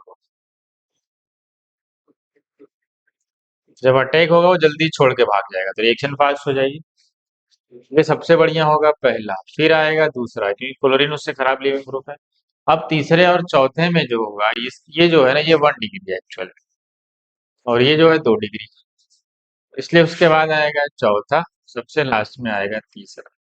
अब इसके बाद हमसे पूछा गया फास्टेस्ट, तो फास्टेस्ट तो पहला ही, फास्टेस्ट तो पहला है, ऑर्डर ये होगा ना आपका। फास्टेस्ट कौन है आपका पहला? आगे बढ़े, चलो H3PO4 एक एसिड है, कोई भी एसिड ले सकते हो, कोई मसला नहीं, जो प्रोटॉन दे सके, इसको प्रोटोनेट करेगा, हटाएगा, कार्बोकेटायन बनाएगा। क्या बनाएगा? ये 2 डिग्री है, बेंजाइल के बगल में जाएगा, रीअरेंज होके जाएगा, कार्बोकेटायन कहाँ तक जाएगा? रीअरेंज होके यहाँ तक। क्यों? ताकि वो बेंजाइल से रिजोनेंस करने लगे, ये रीअरेंज होके यहाँ पहुंचे। एसिड ने प्रोटोनेट किया, H2O निकला, कार्बोनेट बना, वो रीअरेंज होके वहां पहुंच गया। ठीक, अब क्या होता है लास्ट में? D protonation. अब ये -H+ निकाल दो, चाहे इधर से निकाल दो, चाहे इस तरफ से निकालते, इस तरफ से क्यों निकालेंगे पता है? इस तरफ से निकालें जहां पे मोर सब्स्टिट्यूटेड एल्कीन बने ना। क्या बने? मोर सब्स्टिट्यूट, ये देखो ये है कि ये बनेगा, बताओ। तो दोनों बनाए, अब तुम सोचो कौन ज्यादा स्टेबल? ये अच्छा है। अच्छा, अगर मैं इसकी बात करूं, यहाँ ये अल्फा कार्बन, ये अल्फा कार्बन, ये फिनाइल के साथ रिजोनेंस में है, और इसके पास 4 अल्फा H है। तो ध्यान देना, इस पे आते हैं, एक अल्फा का, यहाँ पे एक ही अल्फा हाइड्रोजन है, यहाँ पे 2 है, तो इसके पास सिर्फ 3 अल्फा H है, और ये भी बेंजीन के साथ रेजोनेंस में, तो बेस्ट कौन है? बेस्ट है चौथा। तो हमारा इसका मतलब है डी प्रोटोनेशन हम कहाँ से कराएंगे? डी प्रोटोनेशन होगा इस तरफ से, यहाँ से, समझ गए? आगे बढ़े। हाँ हाँ, बताओ भाई, ये फटाफट डायरेक्ट करो, शाम में तो ऐसे ही देख देख के करना रहता। हॉफमान ब्रोमामाइड डिग्रेडेशन, सीओ गायब हो गया, करेक्ट, सीओ गायब तो एनिलीन बन गया। क्या बन गया? एनिलीन, यहाँ पे तो एनिलीन बन गया। ये क्या है? डाई एजो डाइसेशन, क्या बनता है? डाइजोनियम, HCN CuCN के साथ। क्या बनता है, डाइजोनियम किसमें कन्वर्ट हो जाता है, Cl में, करेक्ट। फिर पैलेडाइज चारकोल क्या बनाता है इसको रिड्यूस करके भाई, CH2NH2, ये बनाया गया, रिड्यूस करके बना दिया अमाइन, बेंजाइल अमीन क्या बोलते हैं इसको, और ये 1 डिग्री बेंजाइल अमीन है, ठीक। चलो इस पे आ जाते हैं। यहाँ पे हमारा एनिलीन बना था ना, क्या बना था, एनिलीन है। ये कौन सी रिएक्शन है पता है, carbylamine reaction. Primary amine chloroform plus KOH के साथ कौन सी रिएक्शन करता है भाई, कार्बिल अमीन, ये है कार्बिल अमीन रिएक्शन, ठीक। कार्बिल अमीन रिएक्शन में क्या बनता है, साइनाइड नहीं बनता, पता है ना क्या बनता है, जो हमारा ई है वो आइसोसाइनाइड बनता है, एक फोल स्मेल आती है, अनप्लीजेंट, करेक्ट। उसके बाद फिर उसका भी रिडक्शन कराएंगे, रिडक्शन कराओगे, ये साइनाइड नहीं आइसोसाइनाइड है, तो आइसोसाइनाइड है तो 2 डिग्री अमाइन बनेगा, ये 2 डिग्री अमाइन है और ये 1 डिग्री अमाइन। बताओ 2 डिग्री और 1 डिग्री अमाइन दोनों का मॉलिक्यूलर फार्मूला सेम है। आपको पता है 1 degree, 2 degree, 3 degree amine functional isomer होते हैं, क्या होते हैं भाई, फंक्शनल आइसोमर। ये हमारा आंसर है, समझ गए, ये एक दूसरे के क्या होते हैं, फंक्शनल आइसोमर। आगे बढ़ जाओ, कह रहा है एस्टर है, ये क्या है भाई, ये एक एस्टर है, एस्टर को बनाना है अल्डिहाइड, एस्टर को अल्डिहाइड बनाने के लिए हम डाइबल एच का यूज करते हैं ना, क्या यूज करते हैं भाई, डाइबल एच, डूडो इसमें का डाइबल एच, डाइबल एच, ये डाइबल एच क्या करता है भाई, एस्टर को रिड्यूस कर देता है अल्डिहाइड में। चलो आगे बढ़ जाते हैं, ये तो आसान है। डाइजोनियम सॉल्ट से फेनॉल बनाना, AR का मतलब है बेंजीन है, बेंजीन पे OH लगा हुआ है, मतलब वो फेनॉल है। वाटर कब बनाता है ये, जब वाटर के साथ रिएक्ट करता है, इसका मतलब है ए का जो होगा Q होगा, करेक्ट। डाइजोनियम सॉल्ट, नाइट्रो को ऐड करना है, बताओ नाइट्रो कहाँ से ऐड होगा, ये HbA4 के साथ सॉल्ट बनाएगा, फिर NaNO2 के साथ रिएक्ट करके वो NO2 जोड़ देगा। डाइजोनियम सॉल्ट ARH, ARH मतलब बेंजीन है, बेंजीन किसके साथ बनाता है, इथाइल अल्कोहल के साथ, या H3PO2 के साथ भी बनाता है, तो ये बन गया S। डाइजोनियम क्लोराइड ARF बनाता है, HbF4 के साथ हीट करने पे बनता है, बाल सीमैन रिएक्शन, क्या बोलते हैं, बाल सीमैन रिएक्शन, इसका है यार, मतलब QPSR कहाँ है भाई, QPSR, ठीक है। आगे बढ़ जाए, फिर पार्ट 1 क्या और भी क्वेश्चन पूछे हैं, चलो फटाफट सॉल्व करते हैं। एलिमेंशन रिडक्शन एल्केन बनाता है, सही बात है, वोल्फ किस्नर अल्कोहल थोड़ी बनाता है, इसका मतलब यही इनकरेक्ट, वोल्फ किस्नर भी CH2 ही बनाता है। रोजेनमंड रिडक्शन एल्डिहाइड बनाता है, करेक्ट। स्टेफन रिडक्शन CN को CHO बनाता है, करेक्ट। पहले ये इमाइन बनता है फिर CHO में कन्वर्ट, ठीक है। हमें पता है कि वॉल्फ किस्नर और क्लीमेंसन दोनों CO को CH2 बनाते हैं, वो अल्कोहल थोड़ी बनाता है वॉल्फ किस्नर।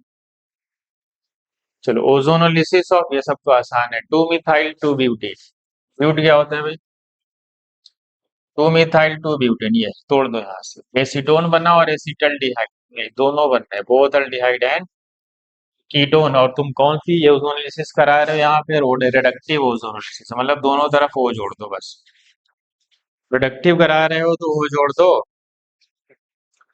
तो एक एसीटोन बनेगा, अभी तो पीछे ही तो आया था, एक CH3CH2 बनेगा, और अगर ये ऑक्सीडेटिव होता तो एसिटिक एसिड में चला जाता, लेकिन यहाँ से रिडक्टिव कराएगा।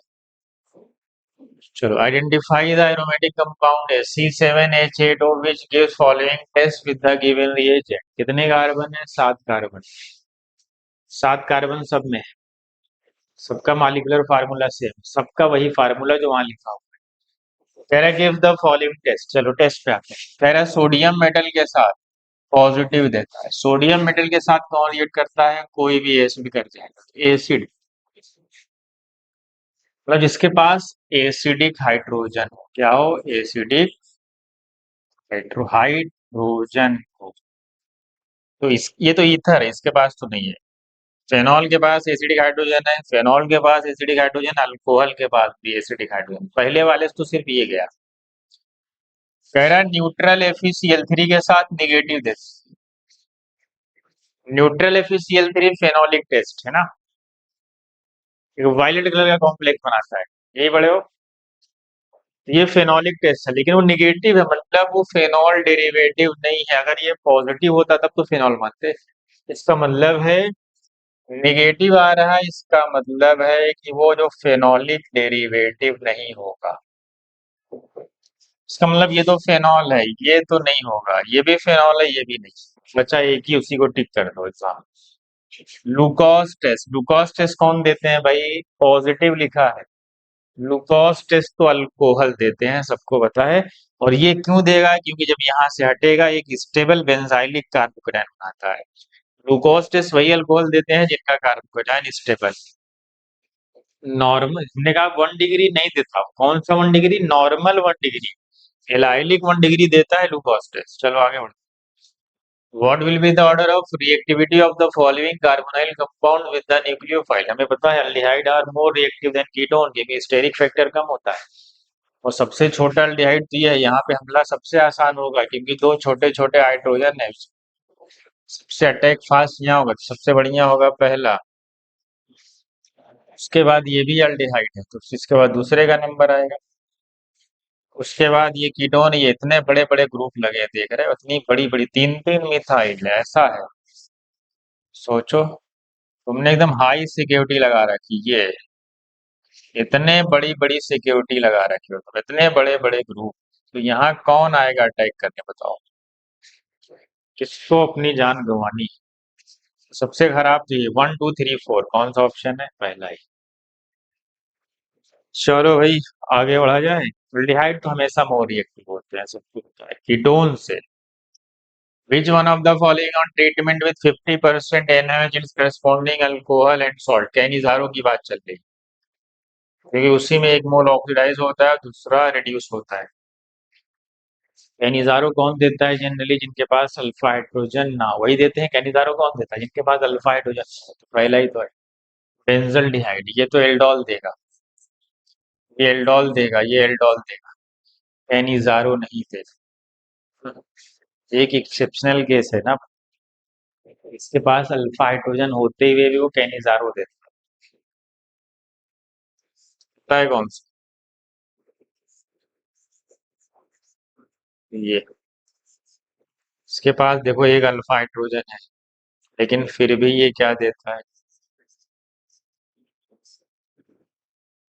कैनिजारो देता है। ये एल्डोल नहीं देता, समझे। आगे बढ़ते हैं।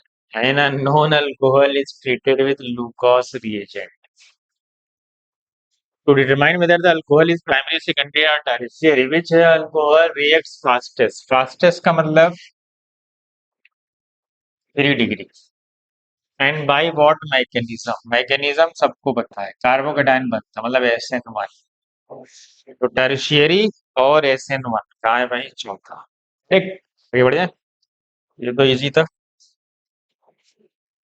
Toluene is more reactive than benzene, सही बात है। Toluene is more reactive than benzene क्यों? क्योंकि टोल्यूइन पे मिसाइल लगा हुआ है, वो प्लस आई हाइपर कॉन्जुगेशन करता है, तो इलेक्ट्रोफाइल आसानी से आके जुड़ जाएगा उस पे, क्योंकि रिंग एक्टिवेटेड होता है। During the nitration N2 as act as electrophile, सही बात है। नाइट्रेशन में इलेक्ट्रोफाइल कौन होता है? NO2 पॉजिटिव ही तो होता है। दोनों बात सही, बोथ स्टेटमेंट आर करेक्ट, मतलब ठीक है। आगे बढ़ते हैं। चलो भाई, पहला रिएक्शन कौन है? B2H6, हाइड्रोबोरेशन ऑक्सीडेशन, क्या बोलते हैं इसको? HBO ना, हाइड्रोबोरेशन ऑक्सीडेशन क्या फॉलो करता है भाई ये एंटी मार्कोनी को फॉलो करता है। किसको फॉलो करता है? Anti Markovnikov. Anti Markovnikov. और मरकरी एसिडेट क्या फॉलो करता है? ये फॉलो करता है, इसको फॉलो करता है भाई। ये है ऑक्सी मर्क्यूरेशन डीमर्क्यूरेशन। ये किसको फॉलो करता है? ये मार्कोनी को फॉलो करता है। चलो, reaction A, product formed according to Markovnikov, नहीं ए में तो anti Markovnikov. In the reaction B product is formed according to anti Markovnikov, नहीं बी में तो मार्कोनी है। In reaction A product is meso, in reaction B product is racemic. Meso compound कैसे बनेगा भाई? पॉसिबल ही नहीं, सिमेट्री कैसे आएगी? इधर मिथाइल है, इधर वो है, तो कौन सा बनेगा? रेसिमिक ही बनेगा। सिमेट्री तो आनी नहीं भाई, एच और वे जोड़ोगे वहां कौन सा मेसो बनेगा? वहां मेसो बनने का चांस तुम्हें दिख रहा है कहीं से नहीं दिख रहा है। तो इसलिए हमारा करेक्ट ऑप्शन है B. Which of the following can be distinguished by iodoform reaction? Iodoform reaction कौन देता है भाई? मैंने सारे टेस्ट पढ़ाए हैं, आप जाके वहां देख लो। टेस्ट ऑफ ऑर्गेनिक केमिस्ट्री, मैंने 45 मिनट में सारे टेस्ट पढ़ा दिए। मैं फटाफट यहाँ बता देता हूँ कौन करेगा कौन नहीं करेगा। इथाइल एक इकलौता अल्कोहल है, इथाइल अल्कोहल जो देता है। वह बाकी इसके अलावा अल्कोहल नहीं देता। पहला तो डिस्टिंग्विश हो जाए, क्योंकि इथाइल अल्कोहल देते हैं। और कौन से अल्कोहल देते हैं? वो अल्कोहल जिनके सेकेंड कार्बन पे OH लगा हो, ये भी देते हैं। ये सब मैंने पढ़ाया है, आप जाके वहां चेक कर सकते हो। चलो, प्लेलिस्ट में देख सकते हो। Iodoform test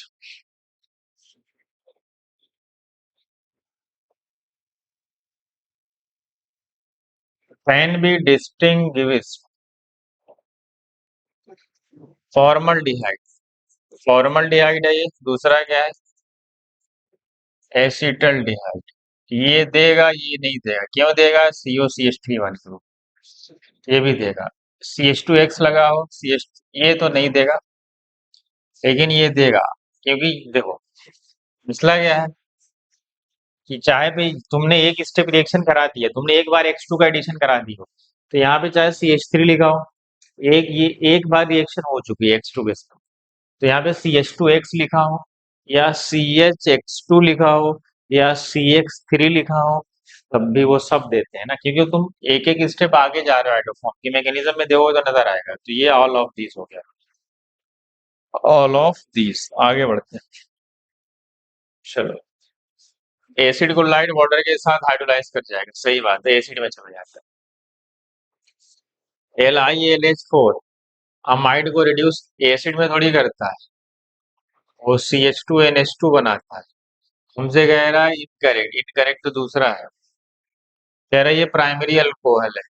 KMnO4 strong oxidising agent, acid में जाएगा, करेक्ट।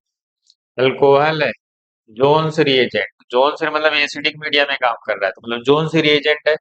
तो जोन्स रिएजेंट तो स्ट्रॉन्ग का काम करता है, प्राइमरी अल्कोहल को एसिड बनाएगा। बेसिक मीडिया में होता है तो अल्डिहाइड बनाता है, कॉलिन्स रिएजेंट बोलते हैं। इसका मतलब हमारा इनकरेक्ट कौन है भाई? सेकेंड है। चलो आगे बढ़ जाओ। Under which circumstances Kjeldahl method is not applicable? अभी थोड़ी देर पहले नाइट्रोजन नाइट्रो के फॉर्म में हो, एसओ के फॉर्म में हो, साइक्लिक में हो, ऑल ऑफ दिस थोड़ी देर पहले ही तो पढ़े थे भाई। Primary secondary and tertiary alcohol कौन सा टेस्ट होता है उनका भाई? Lucas test, correct. आगे बढ़ जाए।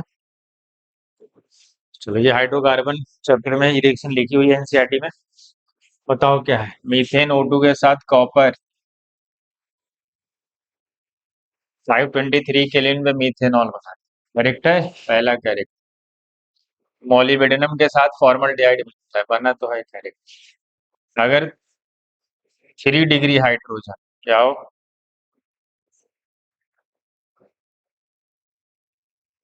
क्या हो? 3 डिग्री हाइड्रोजन तो चला जाता है अल्कोहल में। ये भी तो करेक्ट है। वैसे नॉर्मली एल्केन का ऑक्सीडेशन नहीं होता, लेकिन ये एक इकलौता एल्केन है जो 3 डिग्री हाइड्रोजन वाला, ये चला जाता है किसमें? ये ऑक्सीडाइज हो जाता है OH। बस इकलौता एक है, इसलिए हमारा ऑल ऑफ दीज हो गया। क्या हो गया भाई? तो ये वाली ऑक्सीजन वाली रिएक्शन आप याद रखें, ठीक है। अगर कॉपर के साथ O2 लेंगे, कॉपर कैटालिस्ट है, तो मीथेनॉल बनता है। मोलिब्डेनम के साथ फॉर्मल्डिहाइड बनता है। ये आप याद रखें। इसको बताओ, ये भी अच्छा क्वेश्चन। एसिटोफिनोन और बेंजोफिनोन है क्या है? चलो, एसिटोफिनोन क्या होता है? PPH का मतलब है बेंजीन, ठीक। ये है एसिटोफिनोन। बेंजोफिनोन क्या होगा भाई? PHCOPH, दोनों तरफ बेंजीन। तो बताइए, आइडोफॉर्म टेस्ट देता है कैसे? इधर से COCH3। ये आइडोफॉर्म टेस्ट नहीं देगा, ये लेकिन देगा, तो हम इसको आइडोफॉर्म से सेपरेट कर सकते हैं। तो पहले का क्या हो जाएगा? R। फेनॉल और बेंजोइक एसिड, फेनॉल क्या होता है भाई? PHOH। दूसरा आपका है बेंजोइक एसिड, PHCOH, करेक्ट। बताओ। अब इसमें देखते हैं रीजन, फेलिंग फेलिंग दोनों दे दे, हाइड्रोफोम नहीं। सोडियम बाइसल्फाइड ये तो कार्बोनाइल कंपाउंड की टेस्ट है। सोडियम बाइसल्फाइड तो कार्बोनाइल कंपाउंड का होगा। बाई कार्बोनेट, हाँ ये वाले से टेस्ट होगा, क्योंकि फेनॉल रिएक्ट नहीं करता और ये कर जाता है किसके साथ, क्योंकि कार्बोनिक एसिड फेनॉल से ज्यादा एसिडिक बनती है। अगर बनने वाला एसिड बेस पहले वाले एसिड बेस से वीक होना चाहिए, तभी रिएक्शन फॉरवर्ड जाएगी। भी रिएक्शन फिजिबल है स्पॉन्टेनियस है, अगर रिएक्शन फॉरवर्ड नहीं जाएगी, क्योंकि कार्बोनिक एसिड ज्यादा एसिडिक होता है फेनॉल से। इसका मतलब है कि बी का होगा P4। Propanone and ethanol, propanone क्या होता है भाई, 3 कार्बन का कीटोन, ये है प्रोपेनॉन, ठीक है।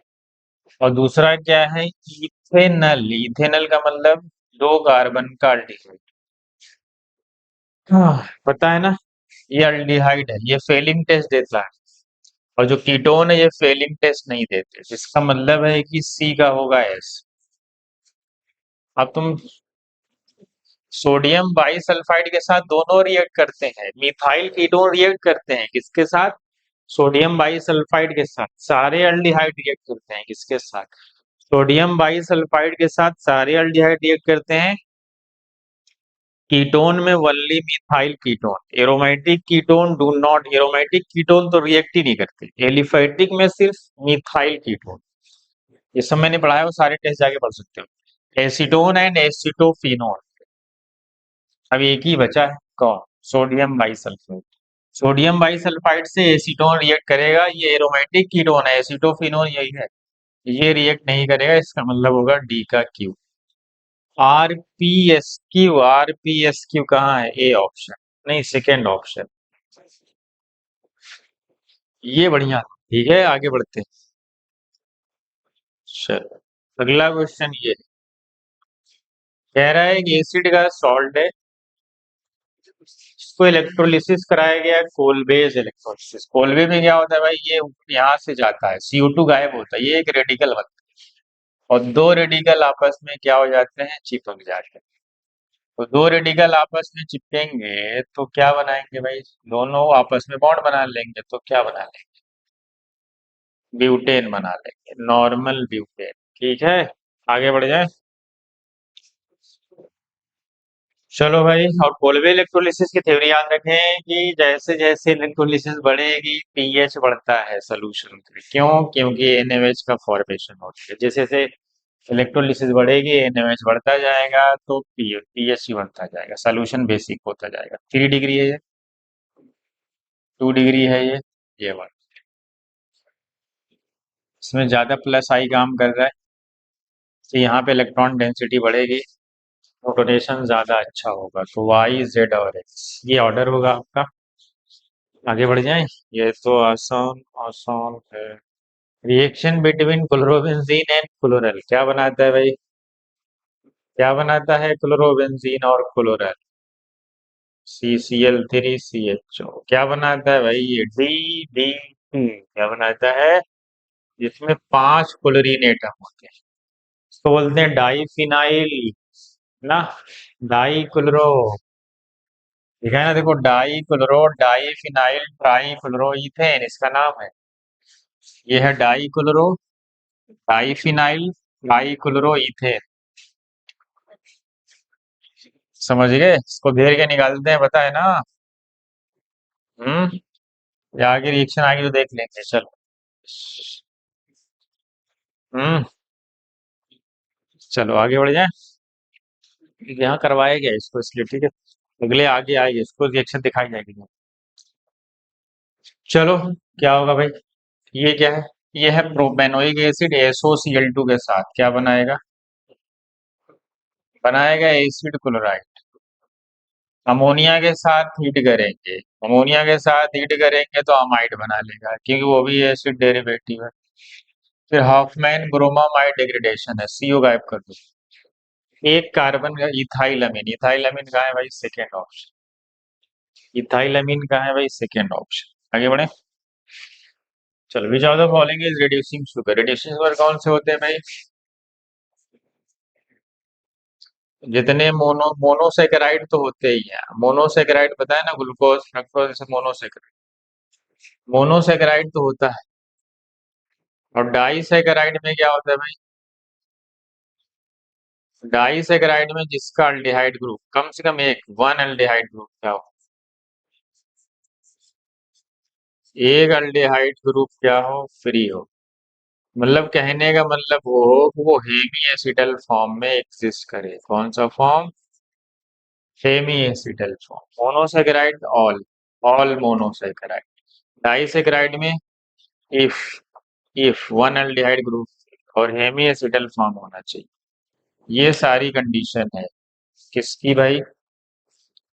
किसकी है? Reducing sugar. इसीलिए सुक्रोज में क्या होता है, उसके पास ये वाला एग्जिस्ट नहीं करता, इसीलिए वो नॉन रिड्यूसिंग में आता है।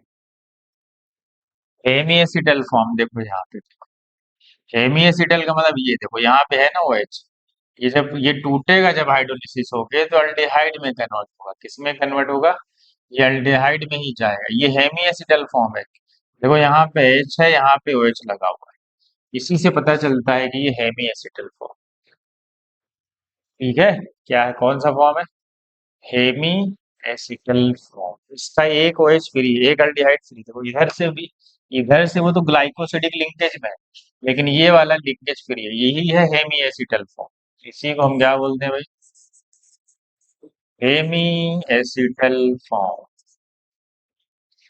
ये तो ग्लूकोज है, ग्लूकोज तो मोनोसेकेराइड। ये फ्रक्टोज है, ये तो मोनोसेकेराइड। ये क्या है भाई? ये कौन सा ग्लूकोज है? डी ग्लूकोज है। कैसे पता चला? लास्ट कायरल सेंटर पे OH जो है वो कहाँ है? राइट। कायरल सेंटर लास्ट कैसे? अल्डिहाइड पीरियोडी में पहले आता है। अगर मैं इसी की मिरर इमेज बना दूं, इसी की मिरर इमेज क्या बना दूं, मतलब OH इधर, H इधर, H इधर, OH इधर, OH इधर, इसको पूरा इस वाले शिफ्ट को इस तरफ कर दूं, इस वाले को इस तरफ, तो कौन सा फॉर्म हो जाता है? L glucose. तो ध्यान रखें, ये पहला कार्बन, ये दूसरा, तीसरे कार्बन पे H राइट में है, बाकी जगह लेफ्ट में है। थर्ड कार्बन जो, तो तुम्हारा जो सेकंड कायरल सेंटर, ये पहला कायरल सेंटर, ये सेकंड कायरल सेंटर है। सेकंड कायरल पे H राइट में है, बाकी जगह H लेफ्ट में है। ये सब एक्स्ट्रा चीजें मैंने बता दी। फटाफट चलो इसका बताओ।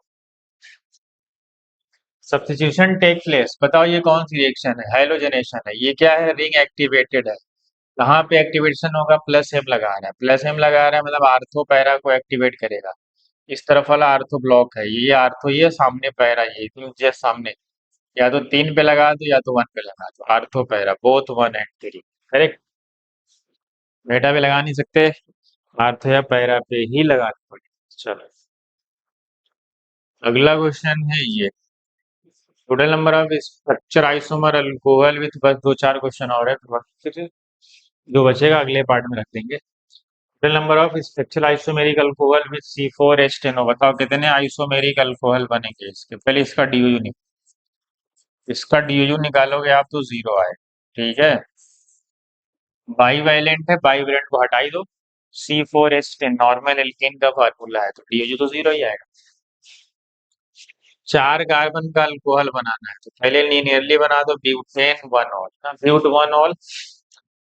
दूसरा क्या हो सकता है भाई? But two ol. अब उठा उठा के ब्रांचिंग करो। क्या करो? ब्रांचिंग ऐसी हो कि उसका IUPAC नेम अलग हो। क्या हो? उसका IUPAC नेम क्या हो? डिफरेंट होना चाहिए, सेम नहीं होना चाहिए। नंबरिंग यहाँ से होगी, इसकी नंबरिंग यहाँ से होगी, इसकी तो जहां से अल्कोहल करीब पड़ेगा, ये ना। देखो ये क्या है? 2 मिथाइल प्रोपेनॉल। एक ये बना, एक ये बना, एक ये बना। और क्या बन सकता है? ये हो सकता है क्या? इसकी नंबरिंग अगर करोगे 1 2 3, 2 मिथाइल प्रोपेनॉल, वो यही है, ये सेम है। यही है भाई, दोनों सेम ही तो है ना।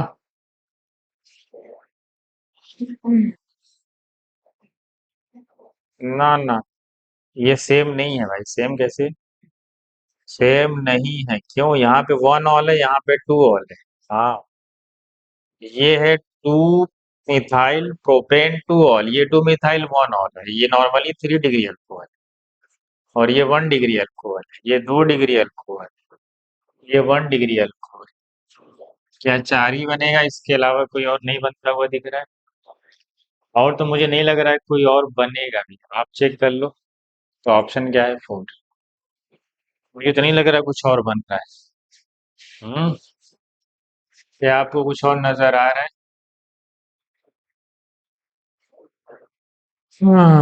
चलो आगे बढ़ते हैं। विच of the following alcohols will not react with copper heat? Copper heat क्या करता है भाई? ये एक माइल्ड ऑक्सीडाइजर है, माइल्ड ऑक्सीडाइजिंग एजेंट है, जो 1 डिग्री अल्कोहल को अल्डिहाइड बनाता है, 2 डिग्री को कीटोन। क्या करता है? 1 डिग्री को क्या बनाता है? अल्डिहाइड। 2 डिग्री को कीटोन बनाता है। और 3 डिग्री तो ऑक्सीडाइज नहीं होता। 3 डिग्री को ऑक्सीडाइज नहीं हो पाता, ठीक है। 1 डिग्री को क्या बनाता है? अल्डिहाइड। 2 डिग्री को क्या बनाता है? कीटोन। चलो ये तो हो जाएगा डू नॉट रिएक्ट। अच्छा ये भी देखो 3 डिग्री, ये भी 3 डिग्री। अगर एग्जाम में एक ऑप्शन टिक करना हुआ, मान लो ये दोनों ऑप्शन में एग्जाम में एक मार्क करना होता, ऐसे सोचो कि अगर वो ऐसा नहीं कि वो रिएक्ट, तो अगर वो अल्डिहाइड कीटोन नहीं बना रहा है तो कुछ और बना देगा। ऐसा नहीं कि रिएक्शन ही नहीं होगी, रिएक्शन होगी, कुछ और बन जाएगा। क्योंकि वहां लिखा है विल नॉट रिएक्ट विथ, ऐसा नहीं बोला है कि वो कार्बोनाइल कंपाउंड बनाए या अल्डिहाइड कीटोन बनाए। तो ये देखो 3 डिग्री अल्कोहल है, हो सकता है ये 3 डिग्री किस में चला जाए, प्रोडक्ट ना बने, हीटिंग हो रही है तो एल्कीन में जा सकता है क्योंकि यहाँ हीट दी है। लेकिन यहाँ पे एल्कीन भी नहीं बन सकते, क्यों? क्योंकि यहाँ पे पीएच लगे हुए हैं, पीएच यहाँ जिस कार्बन से जुड़े हुए हैं उस पे हाइड्रोजन ही नहीं, तो यहाँ पे डिहाइड्रेशन भी पॉसिबल है जिसमें, इसलिए बेस्ट आंसर सेकेंड। क्योंकि यहाँ पे आप एल्कीन भी नहीं बना सकते, उसमें एल्कीन कहाँ पे बनाओगे बताओ? बेंजीन के डायरेक्ट अटैच बना दोगे डबल बॉन्ड, बेंजीन से डबल बॉन्ड मतलब 5 बॉन्ड बना रहा है बेंजीन, इम्पॉसिबल, इसलिए बेस्ट है वो सेकेंड। यहाँ पे एल्कीन की भी पॉसिबिलिटी नहीं है, समझ गए? चलो NO2 के साथ NH2 बनाना है, बताओ क्या करे? NO2 NH2 कौन करता है? या तो मेटल रिडक्शन करा दो, SN के साथ HCl ले लो, या फिर वो Fe के साथ भी HCl ले सकते हो, ठीक है। फिर उसको डाइजोनियम सॉल्ट कर दो, डाइएजोटाइजेशन कराएगा, फिर इसको साफ कर दिया गया। या तो H3PO2 ले लो या इथाइल अल्कोहल ले लो। अब ऑप्शन पे आ गया। पहला रिडक्शन कराएगा, पहला डाइजोटाइजेशन नहीं है, इथाइल अल्कोहल के साथ कौन सी रिएक्शन नहीं। हाँ, ये दोनों सही है। पहले क्या कराना है? एस एन के साथ HCl, ठीक है, यहाँ पे भी एस एन के साथ HCl, ठीक है। फिर कह रहा है इथाइल अल्कोहल, ये कौन सी रिएक्शन? ये तो फर्जी है।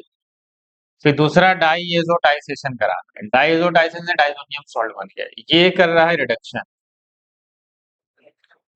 रिडक्शन करा तो एनिलीन बन गया, ठीक है। उसके बाद डाइएजोटाइजेशन से क्या बना? NH2। अच्छा, मैं अगर कोई एग्जाम में क्वेश्चन आ जाए कि NH2 NO2 से NH2 बनने में जो एन फैक्टर वो कितना है, क्या बता सकते हो आप? अगर नाइट्रो जो है वो जा रहा है एनिलीन में, तो इसका जो एन फैक्टर है, रिडक्शन हो रहा है ना भाई, तो इसमें कितने इलेक्ट्रॉन इन्वॉल्व है, इसका एन फैक्टर कमेंट में बताओ कितना। बता दो कितना है। डाइएजोटाइजेशन कराएंगे, फिर इथाइल अल्कोहल के साथ क्या करेगा? इस पूरे को उड़ा देगा और बन जाएगा वैसे। इसका मतलब करेक्ट ऑप्शन है, ठीक। इसका आंसर बताओ कमेंट में, जरूर बता, ठीक है। चलो पहला रिएक्शन आर अल्कोहल की रिएक्शन SOCl2 के साथ, आपको पता है प्योर एल्काइल हैलाइड मिलती है, इसमें डार्जन प्रोसेस होता है जिसमें SO2 और HCl गैस बन के उड़ जाती है। ठीक, दूसरा क्या है? RX है NaI के साथ में, बता RX NaI के साथ एसीटोन के प्रेजेंस में SN2 मैकेनिज्म के साथ फिंकलस्टीन रिएक्शन करता है, ठीक। तीसरा क्या है? AgF, AgF क्या है भाई? RX के साथ, सिर्फ AgF नहीं होता, COF3 भी हो सकता है, COF2 भी हो सकता है, HgF2 भी हो सकता है, Hg2F2 हो सकता है, SbF5 हो सकता है, ये सब दे देंगे क्या? फ्लोरो RF देंगे। और ये जो AgF की जो हमारी रिएक्शन है, इसको हम क्या बोलते हैं? स्वार्ट्ज रिएक्शन, ठीक। लास्ट वाली तो सबको पता है, एराइल हैलाइड है। Try ether, sodium try ether के साथ क्या बनाता है? Fitting, fitting, fitting. फटाफट मिला देते हैं। पहले का डार्जिन प्रोसेस है, मतलब ए का आर। एन आई फिंकलस्टीन है, मतलब बी का पी। शॉर्ट रिएक्शन है, मतलब एस। फिटिंग रिएक्शन है, मतलब Q. R P S Q. Correct match. A का आर है, ए का पी लिखा हुआ है नहीं। बी का आर है। नहीं, बी का तो पी है नहीं। सी का एस, हाँ ये करेक्ट है। डी का क्यू, ये भी तो करेक्ट।